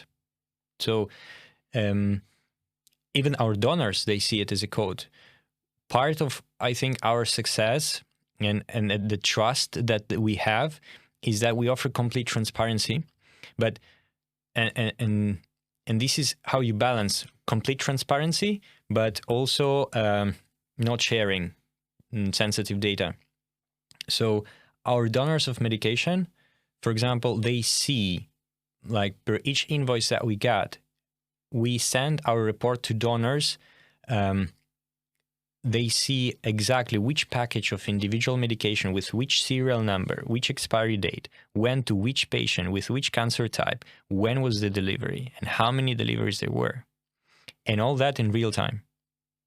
And for us, it's ultimate transparency. But at the same time, the private data, the name, right, and date of birth, etc., this is completely codified and anonymized. So for us, this is the key concern, is privacy and security of our data. And you mentioned that there was an almost leak. That must have been a very stressful time for the organization. Are you able to expand upon that? Yeah, I would say it was a time that we were relying heavily on volunteers as well. And we had an issue with a volunteer when he mismanaged the data, and he potentially opened a room for that data being stolen. And from that point onward, we don't work with volunteers anymore. In specific projects like oncology, we don't get volunteers anymore. And we are really strict with the data, with the private information that we store. If someone is working in an NGO right now watching this, and they want to bring some change into their organization with this kind of technology, from the learnings, failures, challenges that you've had in that journey, what would you tell them? What would you advise them? Invest in security before something bad happens, because you're going to notice that you need this password managers, SSOs, and GDPR compliance, it's better to do it the good way than the bad way, because when you're doing it the bad way, you're playing your own reputation and your own existence, because no one will trust you anymore. So this is and this became one of my primary rules as well. Security comes first, and you must have control of your data, and it must be as solid firewall as it can be. So right now, actually, we're thinking in investing in our own servers. Yeah, and I know like right now you're using it in cloud, but I remember at the beginning that was a conversation. It's, hey, in future you could move on to your own one. And I think, I even know people running it on like a Raspberry Pi, but I think it's really important that you have that choice, because that is your really sensitive data. And I can imagine, in any industry, a data leak is terrible for reputation, but especially when, you have a reputation to the patients and the people that you help, but then also these donors. I mean, they're handing over millions of dollars of medicine, right? Trust must be critical. And they want to know where did it went. But trust me, we are going actually here an extra mile. We are over-reporting sometimes to a donor, for this transparency. And sometimes some of the donors said like, hey, we don't need that much, really. Like, you are transparent enough. And okay, then we're transparent enough. That must be a good feeling when the person giving you money says, hey, look, you're doing more than enough on this thing that we require. Yeah, many donors, they're very heavy on reporting. Like we are reporting on pens that we buy for office. Like each single item that we buy is reported on. And I think that's a great segue to, I guess at the end of the day, you need to make decisions with your limited time and budget on how to invest in these things, because an investment in the technology and the organizations does it, at the end of the day, it does remove a euro from, a project or something. So how do you, or rather, what's your strategy for investing sustainably into the technology that helps your team move faster or be more secure so that you can have more impact? Well, partnering with NA10. That's one of the such investments, actually, because when we write a project proposal, we write a budget that is very explicit, and we cannot fluctuate much, right? Yeah, admin costs, there are project costs, and there are also what is called indirect costs that usually is up to 8%. And this is the amount that we can use for security and development of the organizational needs, actually. And I think this is the major tool that a director of an organization, a leader of an organization, makes the choice upon how you can and what you're gonna invest into with this very little amount of money that you have in order to sustain your operation or expand or become better organization, right? So you must be very carefully. And my personal choice was in automatization, right? And digitalization as well, because for me, it was very logical. If we want to be sustainable, we want to be more efficient, we want to be innovative, we must invest in digitalization. That's why we created things like Radar.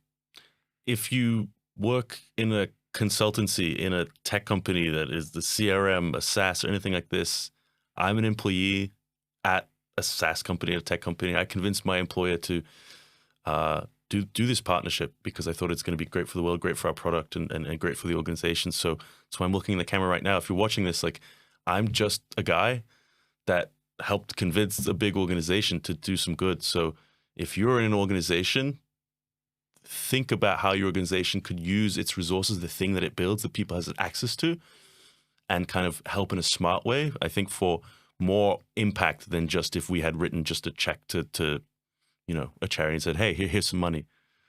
So that's my statement to you. Like, I am not a special person. I'm just a guy that was talked to my boss and convinced them to try this pilot. And now we're in a room here with Ross, and it's actually quite surreal. But just to make the point that this is very feasible to do, because this makes sense. This narrative makes sense. The need is there. Our technology can literally in days, 4 days was that grant writing, the initial build out for something that now saves 2.5.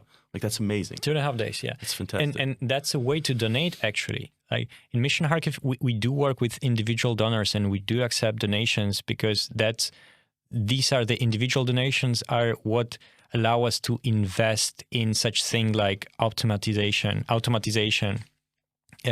But you can donate also your skills. Like if you're a professional in some area, volunteer with us. Our volunteers, they don't usually work on the ground because we work with very complex stuff. But if you are good with social media or if you're an influencer, you can donate your time, your skills, money, like whatever is of your choice. Like you did a huge donation with your network, your work that you did. So that was very helpful and even more helpful than we receive money sometimes. So and I'm here to say it's like, honestly, guys, if you ever feel like you need like a reason to get up, this feels good to do, to help. It really does. Yeah. So thank you for that opportunity also, because again, technology is a thing that sits on a table until someone uses it, right?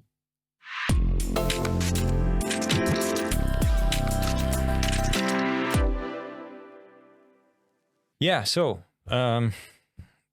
in humanitarian context, as I mentioned previously, that data security is key, is very important, and reliability, and we work in adverse conditions. So how is an A10 prepared for such environments? Yeah. So I think one of the most important things is that you can self-host an A10. So what does that mean? So most, like, you use like Slack or Gmail, these are a cloud product, right? It runs in a server that's controlled by an entity that's not your organization. N8N has a cloud also, so that's really convenient. You can use that. But you can run N8N on your own computer.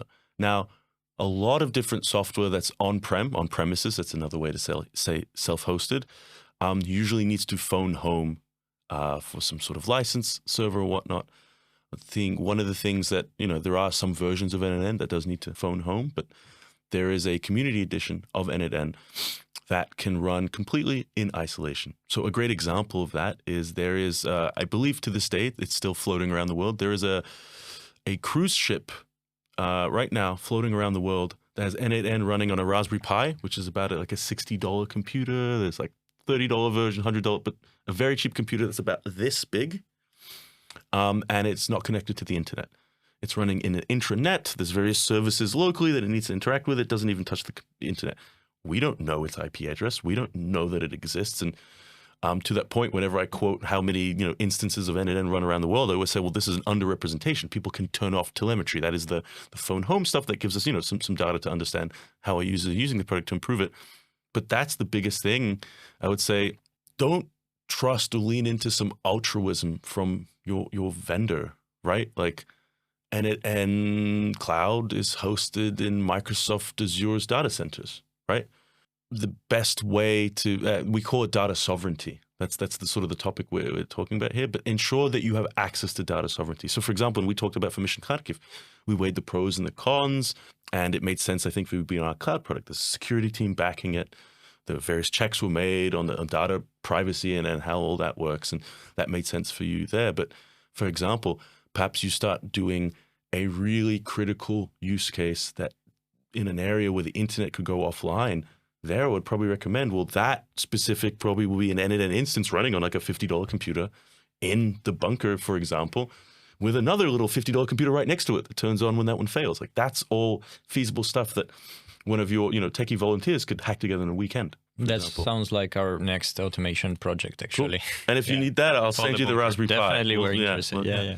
So it's own your data, ideally physically under your desk or something like that, if that's really important, really critical, and own the means of your delivery. So for example, if N8N gets sold or bought, we've made various commitments on what we will and won't do with our license. But the great thing about self-hosting and having a version that runs disconnected from the internet is you don't even have to trust us. I'd like to say, I've never worked for an employer that I believe more in, that they will say what they will do, they say in future. But the best way is to not trust that and pick technology that allows you to not have to trust that. And for your licensing model, how do you decide which parts will remain open and which features you offer as a premium? Yeah. So just for context, N8N is available. There's a community edition, which is like totally free and one can use it. There's and that's on our fair code license. And then we have, like an enterprise edition with lots of bells and whistles and stuff. And how do we decide? There are some guiding principles behind that. I would say it's part craft, part art in deciding what goes where. Those guiding principles are things like, is this necessary to run in a critical production environment, right? So one thing, and again, some of these things people have different opinions on. For example, right now, the multi-instance versioning, to where you have sort of like a dev version and then the production version and pushing between those, is on our enterprise plan right now. I would say probably some of our community members disagree that that's only for mission critical software. So it is a difficult decision to make from time to time, but that's kind of the guiding principle there. So, we just released a command center, the command K thing. I mean, that went to everyone. That is a quality of life feature where I don't think anyone could justify that being something premium or something that's necessary for mission critical flows. So that went to everyone. I think I speak for a lot of people at N8N. In an ideal world, everything would be in the community edition. The problem is that people like me need a salary to pay for the roof's overhead so we can build high quality software. So I think that's where that tension is there. But I would say that's I think how we navigate in a good way, by having some guiding principles on what goes where, because I think we all get really excited about having a really powerful community edition that again, even before we met, we would sometimes get messages from NGOs and whatnot that were sometimes even in restricted regions where they wouldn't be able to get access to any technology off the shelf, where they were able to use the likes of N8N's community edition to run like millions of executions a month, doing really, really useful things.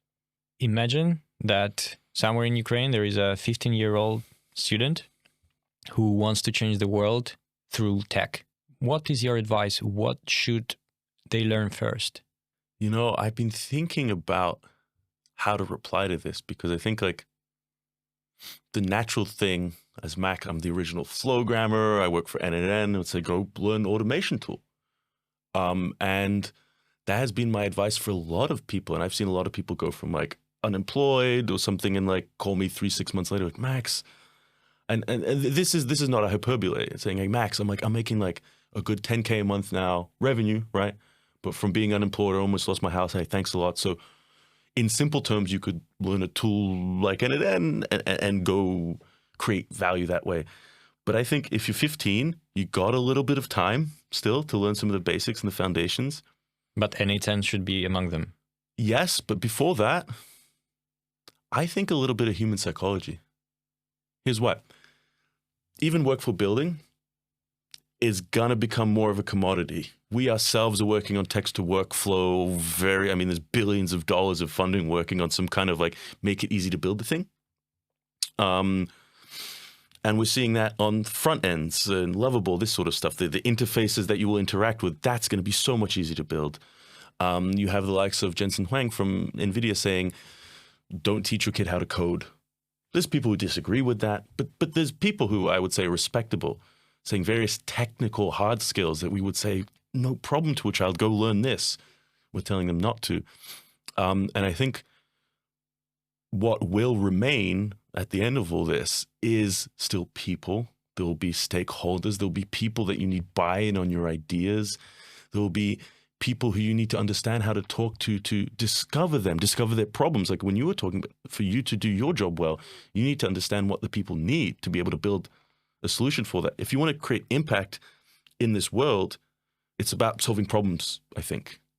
And that problem could be the problem that there's not enough inspiration in the world to act. Okay, good, so your problem is to go solve the inspiration problem, but you need to understand how to fix problems. So yes, there's a layer of learning like tools like N8N and stuff to go implement the solution. But something we say in product always is that people naturally jump into the solution space way too soon. They don't sit enough time in the problem space. And the problem space is about empathy, being curious, asking the right questions, understanding people.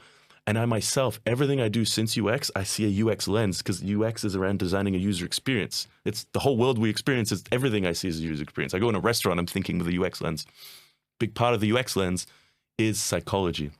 So if you're going to need to be interacting with people to understand what their problems are, to fix them, or to convince them that you need funding or resources, or whatever, to go implement that, I think if I was 15 in Ukraine right now, I'll take some basics in psychology. So then I know I have the foundation to start honing that skill, because that being that discovery skill, interview skill, convincing skill, wherever you are naturally, you can, it's a muscle that you can build. So even if you're not natural at it, it's to your benefit to work harder than the next kid to have that be good, because I think that will open you up to understanding problems and understanding solutions. And then from there, on the technical side, I think something like an NNN is useful, because even if the abstractions change a bit and we have text to workflow and stuff, understanding how processes are laid out, even if we can generate that process, someone's going to have to order that before you turn on that process and say, yes, this thing can apply for grants for us, right? You need to understand that black box.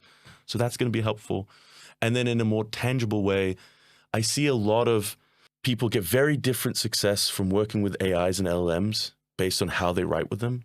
I think it's going to get easier over time. There's going to be this kind of pre-processing step where basically people who write crappy prompts and interact with it in unsophisticated ways will get better results.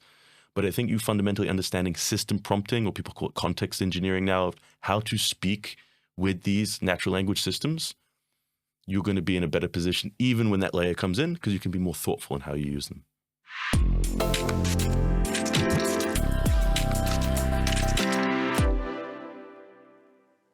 It seems like from this conversation already that accountability is really important in your space. I mean, you've got there's the donors, there's the people that work with you, then there's all the people that you help. How do you show that automation is being effective, that it makes sense, that euro taken from helping someone is indirectly going to help other people more? And how do you do that in-house to your people, and how do you that maybe change when you're talking out of house to donors or other external parties? Yeah, so I think it has a lot to do with the management purposes that I created inside Mission Kharkiv. And it's not only about running a nonprofit. I think this principle is everywhere, running any organization. I really believe that an effective management is a battle between KPIs, or when you try to maximize or minimize something, right? So for Mission Kharkiv as a nonprofit, our battle is between admin operations and project operations, right? And in order to understand where we are and what is the balance between those two, that's one of the reasons why I decided to adopt this Scrum methodology, right? And working in sprints from IT. So basically, we're functioning like an IT startup, but we are a humanitarian startup. Every activity, whatever takes more than 30 minutes for the employees at Mission Kharkiv, it is recorded as activity and categorized. Writing a proposal, communicating with the donor, having an internal meeting, having an external meeting, or doing a field activity, right? And all these activities then are categorized between project, admin, fundraising, and advocacy. So these are four global pillars that we have. And the main battle is to maximize project activity and minimize everything else, yet being sustainable and efficient. And one of the things that I noticed first is that, in my opinion, in traditional humanitarian settings, these activities are not measured quite right. If you explore over the internet, most of the NGOs, these are like key KPIs for any NGO. Like if you want to, if you're thinking of making a donation, you perhaps will go to the footer of the webpage of an NGO, and there'll be numbers like project activity, admin activity, fundraising activity, and usually a good example is 90%, 5, and 5. But it's the devil is in the details, how you count them, right?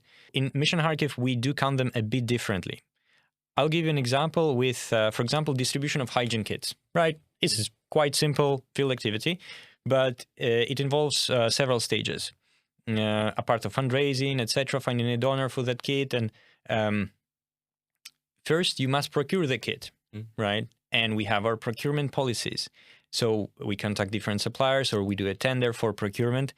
And in the majority of the NGOs, that step is considered already project activity because you are investing in the project. At Mission Kharkiv, we don't do that. For us, that is admin activity, even it is inside the project. Because it is inside the project It's proposal. admin of the project. It is an admin of the, well, not really. It is like a project activity that is written in the project that will be done, right? Admin is more about supervision of the project. Okay. So for us, we categorized, for us, project activity is only there is an interaction with the end pool beneficiary. That's it. That's a project activity. So in that project of delivering hygiene kits, for us, the project activity is when you go to the field and you deliver, and you, in our CRM, you select the choice of activity of delivering the kit. That is categorized as a project activity. So we do count them differently. And this is our battle. Like we are really tough on ourselves.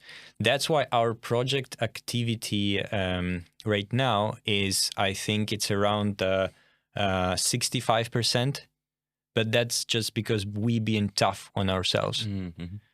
Like usually you're gonna see the same thing, like 95 and 5. Also, one of the indicators is how you spend. But for us, I think it's 99% that goes directly to the end pool beneficiary, because the cost of the help that we provided is enormous compared to the salaries of the employees who run that, right? We are getting closer to $100 million worth of aid provided through these years to different projects, right? So, and that's how we communicate to the donor. And that's one of the part of over-reporting to the donor, is we measure how effective we are, and it also takes time to explain them that we are accountable to ourselves, and we count it differently. But what is funny is that on the way, we also evaluate the donor. We are ranking the donor, because same project with different donors can have different percentage of admin activity and project activity.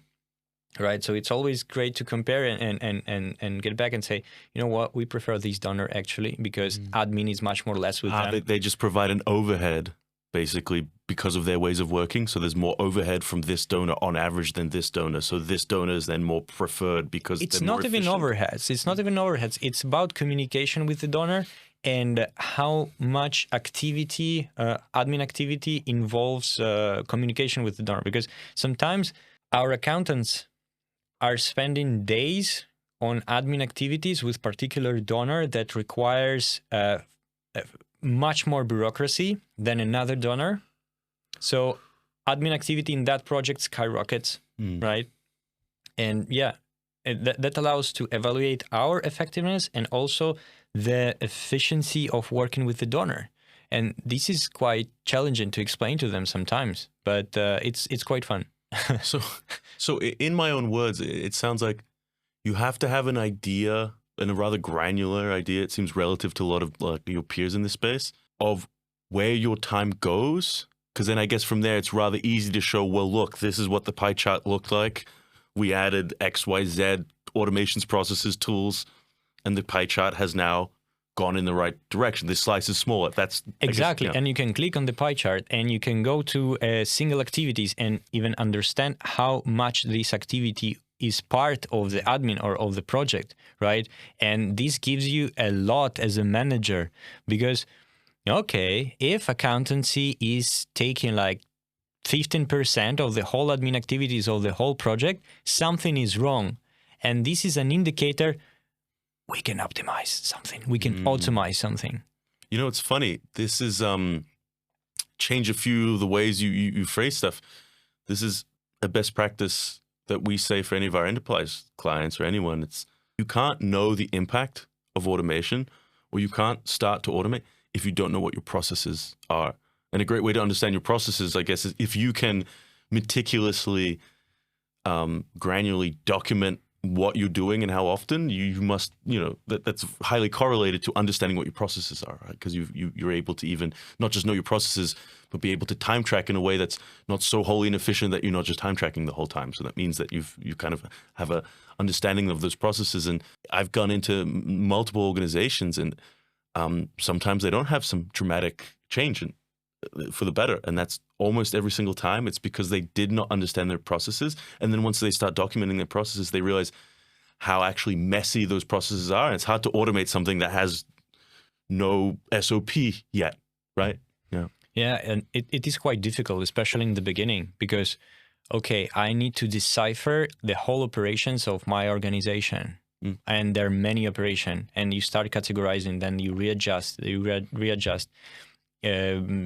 Each second week, I meet with my operational director, and we go through activities, and we see what is relevant, what is not, and if new activities could be included in the list, and what could be taken out. So it's not a thing that is stable, it's something that we are still researching. Like we're still researching and improving how clear we define our own operation. So it is a long process, and it is difficult.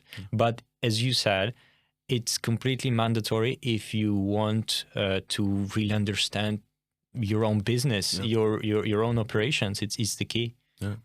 And if there's more and more of these overlaps where, as you're speaking, I'm like, that sounds like this thing, that problem and recommendation that we say in industry, I assume when you compare that they're probably not so different at some of the very sort of mechanical level they're of how identical. work gets done. When I was offered an executive MBA by university in Spain, they asked me, we are offering you these with a discount.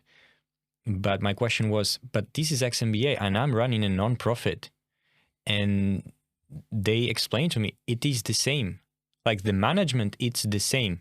Managing people, you can choose your system. The processes are absolutely identical. The tools are identical. What is not identical, it's the KPIs and the end purpose, right? But everything else, you must take the team forward with a single goal. That's it. And doesn't being a non-profit or a for-profit doesn't matter here. I think that's great news, because it means that there's a ton of learnings from our bubble that, like, I think are highly, as we're seeing with each conversation or each week where these teams are working, that there's applicable, relevant things. But the thing I just realized is that means that's a two-way street as well, right? I mean, your organizations are under sometimes pressures and constraints that ours aren't. I'm sure there's learnings from dealing in those situations that are also very relevant for business. Oh yeah, especially working in a dangerous environment. Yeah, I can imagine. But yeah, definitely there is more similarities than people think are actually between non-profit and a for-profit.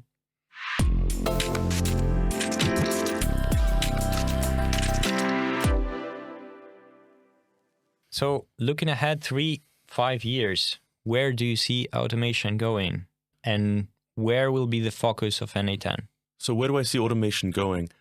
I'm seeing a lot more accessibility in the building and the launching and the getting value from them. And so if you think that a lot of people's problems at work or processes or whatnot, there's a lot of domain knowledge that they have in sort of codifying the automation of that. I see this big trend towards people solving their own problems more, because the idea that the likes of OpenAI are going to perfectly solve your problem for you with a tool that works off the shelf, especially when I think on regions that aren't as attractive for an investor and whatnot. I don't see a lot.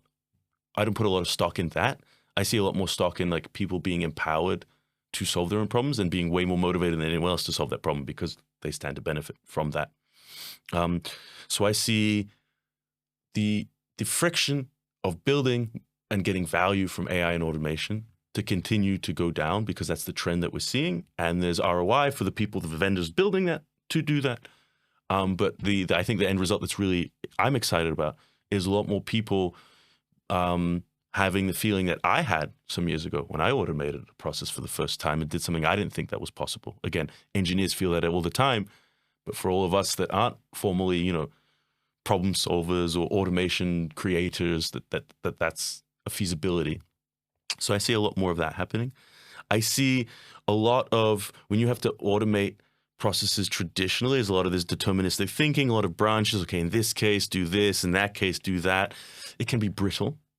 Something changes, that step breaks, you got to go in, and agentic systems are a little less reliable now, as we talked about, as those probabilities go up in the per sort of substep, that'll improve. So I would imagine there's less and less of these kind of deterministic flows and more of that big process being trusted to an AI agent. And I also see there being a lot of people right now are rebuilding things that someone else rebuilt because it's moving very quickly and there's not great mechanisms for sharing that stuff. I mean, NNN has a templates library, but I'm talking about multiple levels deeper and more built out than that. So I think a lot of these agents and things that we're using in those processes will also be things that we don't have to recreate from scratch. So we can really focus on taking these foundational agents, as I call them, that do something like, search for grants really well, that your agent that actually knows the type of grants that you want is directing that agent. So that's an off-the-shelf thing that you build, but then you are empowered to build that last mile of it. So you have really good off-the-shelf tooling to reduce that, but that not this paradigm where there's a plug-and-play product just ready to go that's exactly perfect for you. No, we're taking off-the-shelf things that are 90% there, 95% there, and using our human agency and our domain knowledge to make that the perfect tool. So end result is I think people have a lot better tools, a lot more perfect tools, especially in underserved regions and roles and markets and that sort of thing. For NNN, the mission for NNN is to be sort of the Excel of automation. Now, a lot of people want to be the Excel of something, and I could talk for a whole podcast on that and why I believe that we're actually in a good position to do that.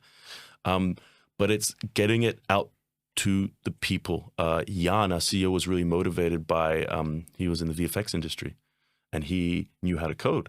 A lot of his peers would come to him to ask him to create a script for something they were doing manually. And he was a nice guy. He would do that sometimes, but he couldn't do it all. And his whole motivation, and a lot of what I'm saying comes from this, is that the best person to solve that problem was that person themselves. And the way to solve that is to reduce the friction to them being able to do that. So while I can't speak on we're going to do this feature here, this 3 to 5 years is a very, very long time in this space, right? With things moving very quickly. But all that I see in internal roadmaps, or for example, this AI workflow builder that came out, there's going to be a lot of energy behind that as well, is trending towards things that reduce the friction to using a tool like NNN so that you don't have to be a very technical user.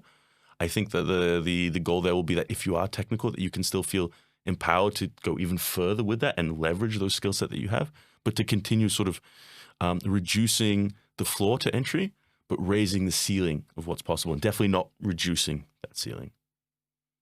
Okay, so in 5 years, you basically see these access being even more easier to NA10 and to non-technical users, right? Absolutely. In 5 years, will NNN be like a canvas product where I'm dragging nodes? Maybe not. Of that, it's really I've been here for 5.5 years and quite a lot's changed, and only in the last year is in the tech bubble, just the acceleration of things happening. I can't imagine in 5 years it'll be necessarily like that. But given our mission, and that mission hasn't changed since we started, it's not like it's just because of the AI trend that we think this. We always thought we were going to get there. We just thought it was going to be a lot harder to do without the likes of LLMs. But yeah, that's the trajectory I see, is it's getting this to, my father is using NNN today. He's a chemical engineer, but he knows computer science and whatnot. And he had some friction points in setting it up. He was highly motivated because his son designed the tool and he really wanted to know it. But I expect the likes of, someone later in their life trying something that's new to them, that's kind of scary, it's just going to be a lot easier for them to activate that workflow or automate something that's stealing time from their life. And in that vision of the future, how do you think working with NGOs like Mission Kharkiv and collaborations like these can help you in designing these products, and what you expect to learn from our partnership? This happened to me when I actually I went to spend a week with my dad at his job to help automate some stuff, and we didn't get very far. And none of it was the tech. All of it, well, some of it was, but so much of it was context that's so useful for us to understand how technology enters an organization, where are the blockers to it? And I think in terms of like NGOs, there's a lot of opportunities for great learnings there. Let's say on the volunteer side, I'm assuming for a lot of NGOs, that's a high turnover, potentially seasonal thing. I mean, like, how do you onboard, like if we're thinking about, thousands of volunteers using some tool and they're just like a brand new volunteer and maybe they're going to be deployed for a couple of months, like you can't onboard those as a usual, Fortune 500 employee. We're like, great, we're going to budget about $5,000 to your training over 2 months. Like, no, you need to like be given probably this app or this thing to go do your volunteer job, and tomorrow you're out using it, or there must be some ignorance in what I'm saying. It's not my space, right? But I can imagine the learnings for an organization like ours. Like you said, these organizations are not so different from in fact, just their KPIs are. But the pressures, the budgets seem to be small in what they can spend on these tooling, right? The pressure for it having to succeed is high. There's all these different pressures that I think are actually great. If N8N can be a great tool in those environments, and we can learn from the likes of you using it, and motivated by the fact of knowing, hey, we can't let this fail. Like, people will die if we screw this up. That is an amazing pressure to make the product robust, usable, accessible to folks in enterprise and at home and whatnot. If it can succeed on a Raspberry Pi on the edge in a wartime, right? If it can do that reliably, and the people whose job it is to save lives through word of mouth, like has always been for N8N, continue to tell people to use that, I think that is an amazing signal that we're building something good. So I think that's one of the biggest benefits that the folks like you could give us, is take it through its paces. Where is it breaking today, so that we can make sure it doesn't break tomorrow? Yeah, that's great. It's a very good example you mentioned with the volunteers, but I'm thinking right now more also on HR procedures as well. There's a lot that hiring process that can be optimized, because sometimes we hire tens of people in 1 month because we start a project, right? And there is a lot of pressure on our human resources and project managers to do that. And there is a lot to optimize that is quite with a specific context for an NGO. So there is definitely room. To put in perspective, like we have an organization, I can't say which, but they save thousands of hours per year from like a 4 or 5 node workflow.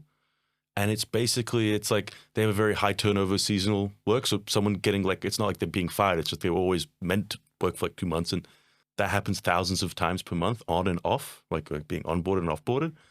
And this workflow saves someone the 10, 15 minutes it takes to like go into this account, create it, create this, delete this one, set these permissions. Like, not a task that anyone wants to do, and a task that is highly likely to have a lot of human error, because you're sitting there just, doing that 50 times in a batch. You're probably going to zone out. I mean, I would, right? And that is to no one at an end is that a exciting workflow. It's a very boring workflow, but it does so much work. That's why you need automation, right? To automate the boring stuff. Yeah. I still want an AI doing my dishes. It's coming. There was some chatter on LinkedIn. There's I think for 20 grand now with a robot you can get your dishes done. Okay. Kind of semi good. So we got to bring that down and get the time down, but it's coming. Yeah.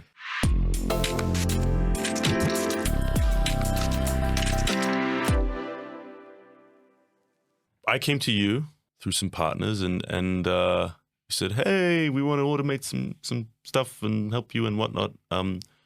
What do you hope to get out of this collaboration, this partnership with N8N? As Mission Kharkiv, and maybe yourself as Ross?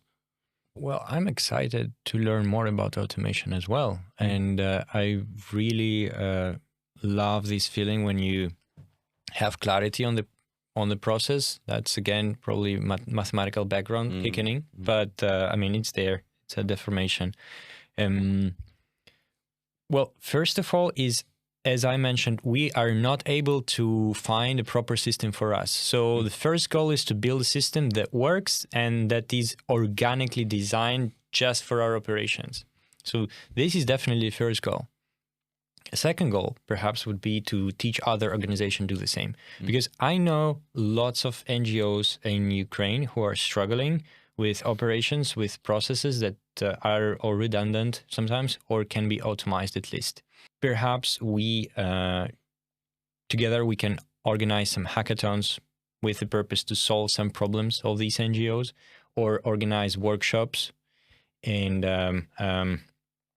tailored courses for these NGOs to learn how to be more successful, provide them with the tools like Grant Radar that will save and actually, it's a big problem for a small organization that has limited capacity to constantly be searching for new opportunities and grants. And this is very common, to miss funding opportunities that are there and were there for months, but you notice them just one day before the deadline because it's everywhere, right? And you don't have a chance to write a quality proposal.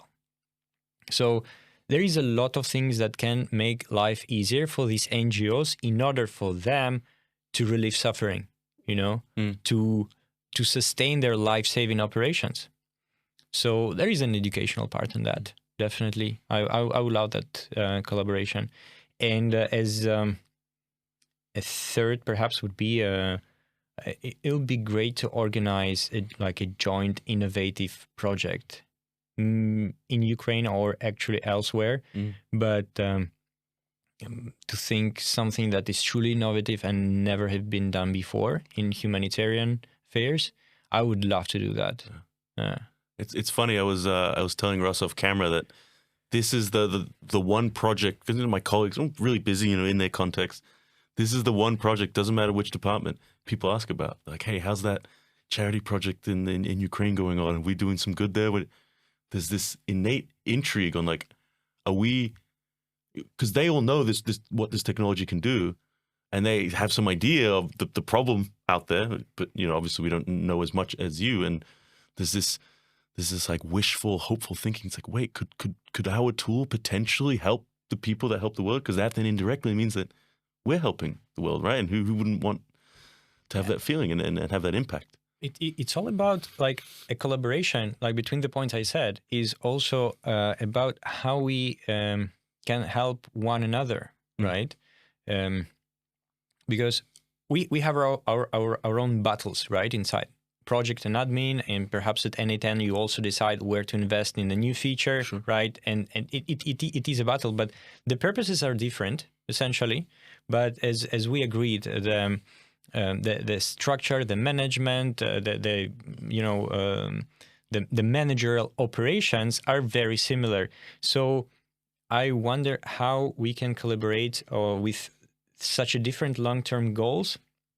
Like for example, lots of employees at NA10 want to do good, and that's our goal. That's why we exist, right? We exist to do good. So we can help you channel this view, and you can help us with your expertise to do that in the most efficient way. So this is like a win-win, I think. Yeah.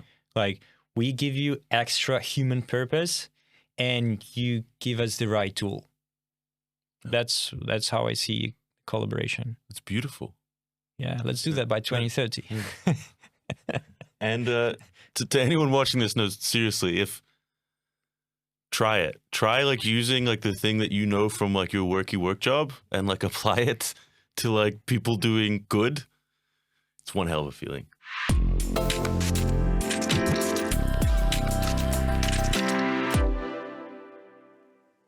The one thing that I've seen in my conversations with the NGOs is an acknowledgement that like automation and technology could help us. There's an admission that there's knowledge of that. But then a real hesitation to want to kind of put resources there. There's this like real, you can see in their eye, they're like, but the project. What would you advise to a nonprofit looking to potentially invest in automation or in one of the many other buckets where this, money has to go? How would you kind of advise them to navigate that decision based on your experience? Well, a good start will be to understand the time that you or your employees or volunteers are doing on stuff that can be automated, you don't need to be an expert in technology to understand that just by clicking around the screen, this is a process that essentially is redundant to the project sometimes and can be automated. Try to think out of the box, even though, I mean, it's easy to say than done, but it essentially is to understand what is the leaks of your human resources. What are the leaks of time that you could spend on strategy or on writing a projects that are needed in your community, right? And you think that this is expensive, but it is not actually. The thing is to look for the right tool for you and just try once, and you will be able to see almost instantaneously how that smooths your operations and how much free time you're going to have to actually to dedicate to the project. And then obviously you need to understand your processes. You need to understand the activities, what you do. You must master your operations. Yeah. This is the key. And I mean, NGOs, we're all different. There are organizations who do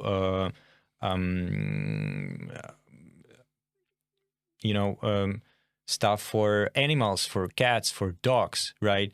There are organizations who try to who are doing amazing work for kids. I know a great organization who manages to get people out of the occupied territories by Russia. I have no idea how they do it. We are so different, but in any NGO, there is a room and space to optimize their internal processes or their fundraising processes, like with Grant Radar, for example, right? So try to think where is the leaking points, especially on time. You know what's a good way to identify those leaking points as well? If this is like you're very new. Can you automate that? No, but there's one thing I've told quite a few people, and they've like have said, hey, this actually helped. Especially this is a good advice for like everyone on the edge, like everyone doing the task, because you maybe don't do every task, but it's them that need to do this.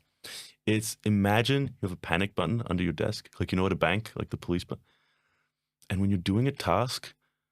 Like, and really, like I think one guy even like taped some kind of button like thing. So like press the button and then just like write down in a notepad or something like the task and then increment it. So if it's like replying on Slack, let's say you're like, okay, replying on Slack, tick. And then every time that week you press that button, you tick it.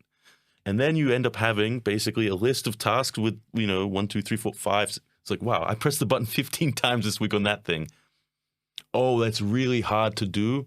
Okay, but I pressed it 11 times on this thing. That's really easy to do. Great, it's that one.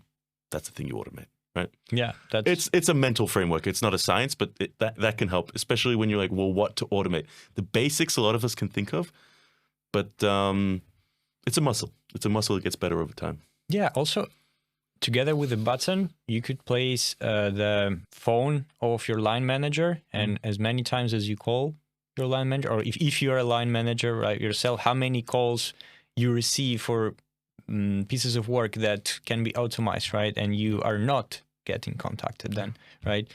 Because I mean, the managers usually they are contacted when there is a problem, right? Yeah. So categorizing it's a good strategy, understanding.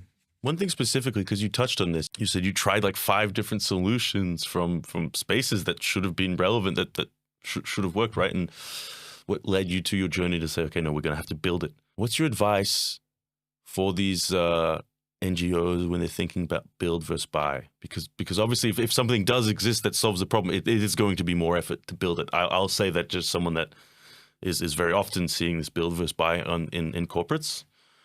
But what would your sort of advice be to them? Well, my advice, I think it's biased on my methods, right, of working. In everything what I do, I always try to maximize how organically is the growth, how organically is the call appearing to do something. For us, the organic path was to construct something of our own that works really for us, and it is organic with us. I cannot say that it is completely wrong to do it differently, to buy a system and try to adjust to that system. It can work. There are amazing tools for that, I'm sure, as well. I think the future is in organic growth, like when you don't buy a CRM, but like you grow a CRM. Mm-hmm. But again, this is my personal opinion, and my opinion got some arguments. Yeah. The future is there. Like with tools even like Airtable, you can build your own basic So I CRM. think the future is hybrid, I think. I think it's like Yeah. Airtable is a great example. It's both. You're buying and building. You're taking something that's 90, 80% there, and you're adding that last mile. I guess it's similar to what I said with NNN. That's why I'm really bullish on it. I guess why I still work here. NNN there's a hell of a lot happening under the hood. I mean, a lot of stuff I would never want an organization like yours to have to get into. That's, it takes like a organization dedicated on just that. But it's using these like reliable Lego building blocks that you can like rely on. Like this step says what it does on the box. I can use that to make that last mile process that is perfect for my 100,000 people in a region where I know what they need to do and they know what they need to do. And then it's also like in their language and in their jargon and on the device that's compatible with the offline or online or whatever the constraints of that use case are. What do you think will N8N will be able to replace these massive, very expensive CRMs that are sold out there? I think on its own, in this hybrid, if we're talking about this hybrid where it's like, hey, it's not necessarily Airtable, but some data source combined with, yes. In its own right, just saying if someone said, hey, Max, go make a video on making a super robust CRM from only N8N and nothing else, I say, well, no, that's like a pretty artificial requirement. But taking really solid building blocks, like for a big performance CRM like that, like database choice, super important there. We have a data tables feature in N8N. It's not designed for millions of even in N8N, you would go grab a robust database there. So if like N8N combined with open source, completely free tech that you could use on millions of instances for completely free, yes, absolutely. Okay, I would love to see that. Yeah, cool. I would be happy to advise on building that. I'm not sure if I'll have the time to do that, but if you or anyone out there is trying to do something like that, I worked in 5.5 years. I never thought I would stay this long at any organization. What keeps me is truly just being like mind blown by what people do with this tool. I talked about the hammer. Yeah. I remember the first time I saw a guy serve a website from an N8N workflow. How? The HTTP request node, they had it respond with text. That text happened to be formatted HTML. So when you invoke the URL from a web browser, it renders as a web page.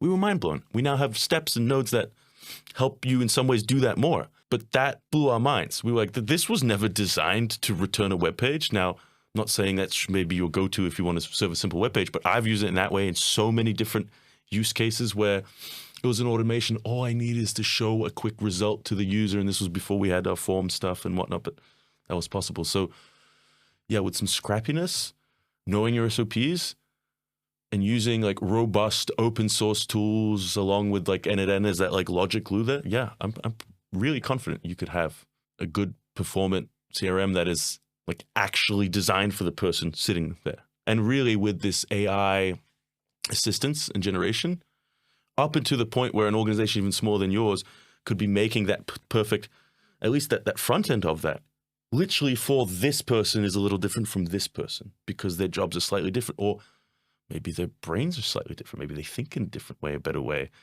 I mean, I have family members with color blindness. That should be the easiest, like, okay, prompt that to now be perfect for that individual in particular, for example. Yeah, a perfect framework and infrastructure that is designed for the person, right? Yeah. Which is grown from your interaction with the system on the go. Yeah. I think it would have always started that way. It just was a technical possibility. We had to like centralize, but now we're seeing technology allow it to be perfectly for you. That's why I like this kind of last mile thing, because then we can all kind of own that last mile. And I think if you have a little bit of involvement in building that tool, like to any leader watching this, right? A new tool, everyone hates a new tool. No one wants to learn it. If they help build it, a lot of human psychology shows, and I have evidence of that, they're a lot more likely to use this tool and feel like brought in and where they were listened to. Exactly. Yeah. they're part of the process. Exactly. Ross, I want to say thank you for you were the catalyst for this organization. I took an early train ride from Frankfurt today to be here. And Thanks for that train ride, man. Yeah, I'm very grateful, and also to Deutsche Bahn for being on time. Appreciate that. But thank you for the really kindred, deep conversation. I think in our space, there's so much appetite to get a 60-second soundbite and to talk on something high level or a keynote. Or there's no panel I've ever been on that was long enough. We all just like 3% for the pull quotes, and this was a nice in-depth conversation. Thank you very much. Yeah, thank you. Thank you. It was a pleasure, and thanks for coming in the train to here. Yeah, but conversation between worlds, it must happen on a slower pace, I think. So I really value it. Thank you.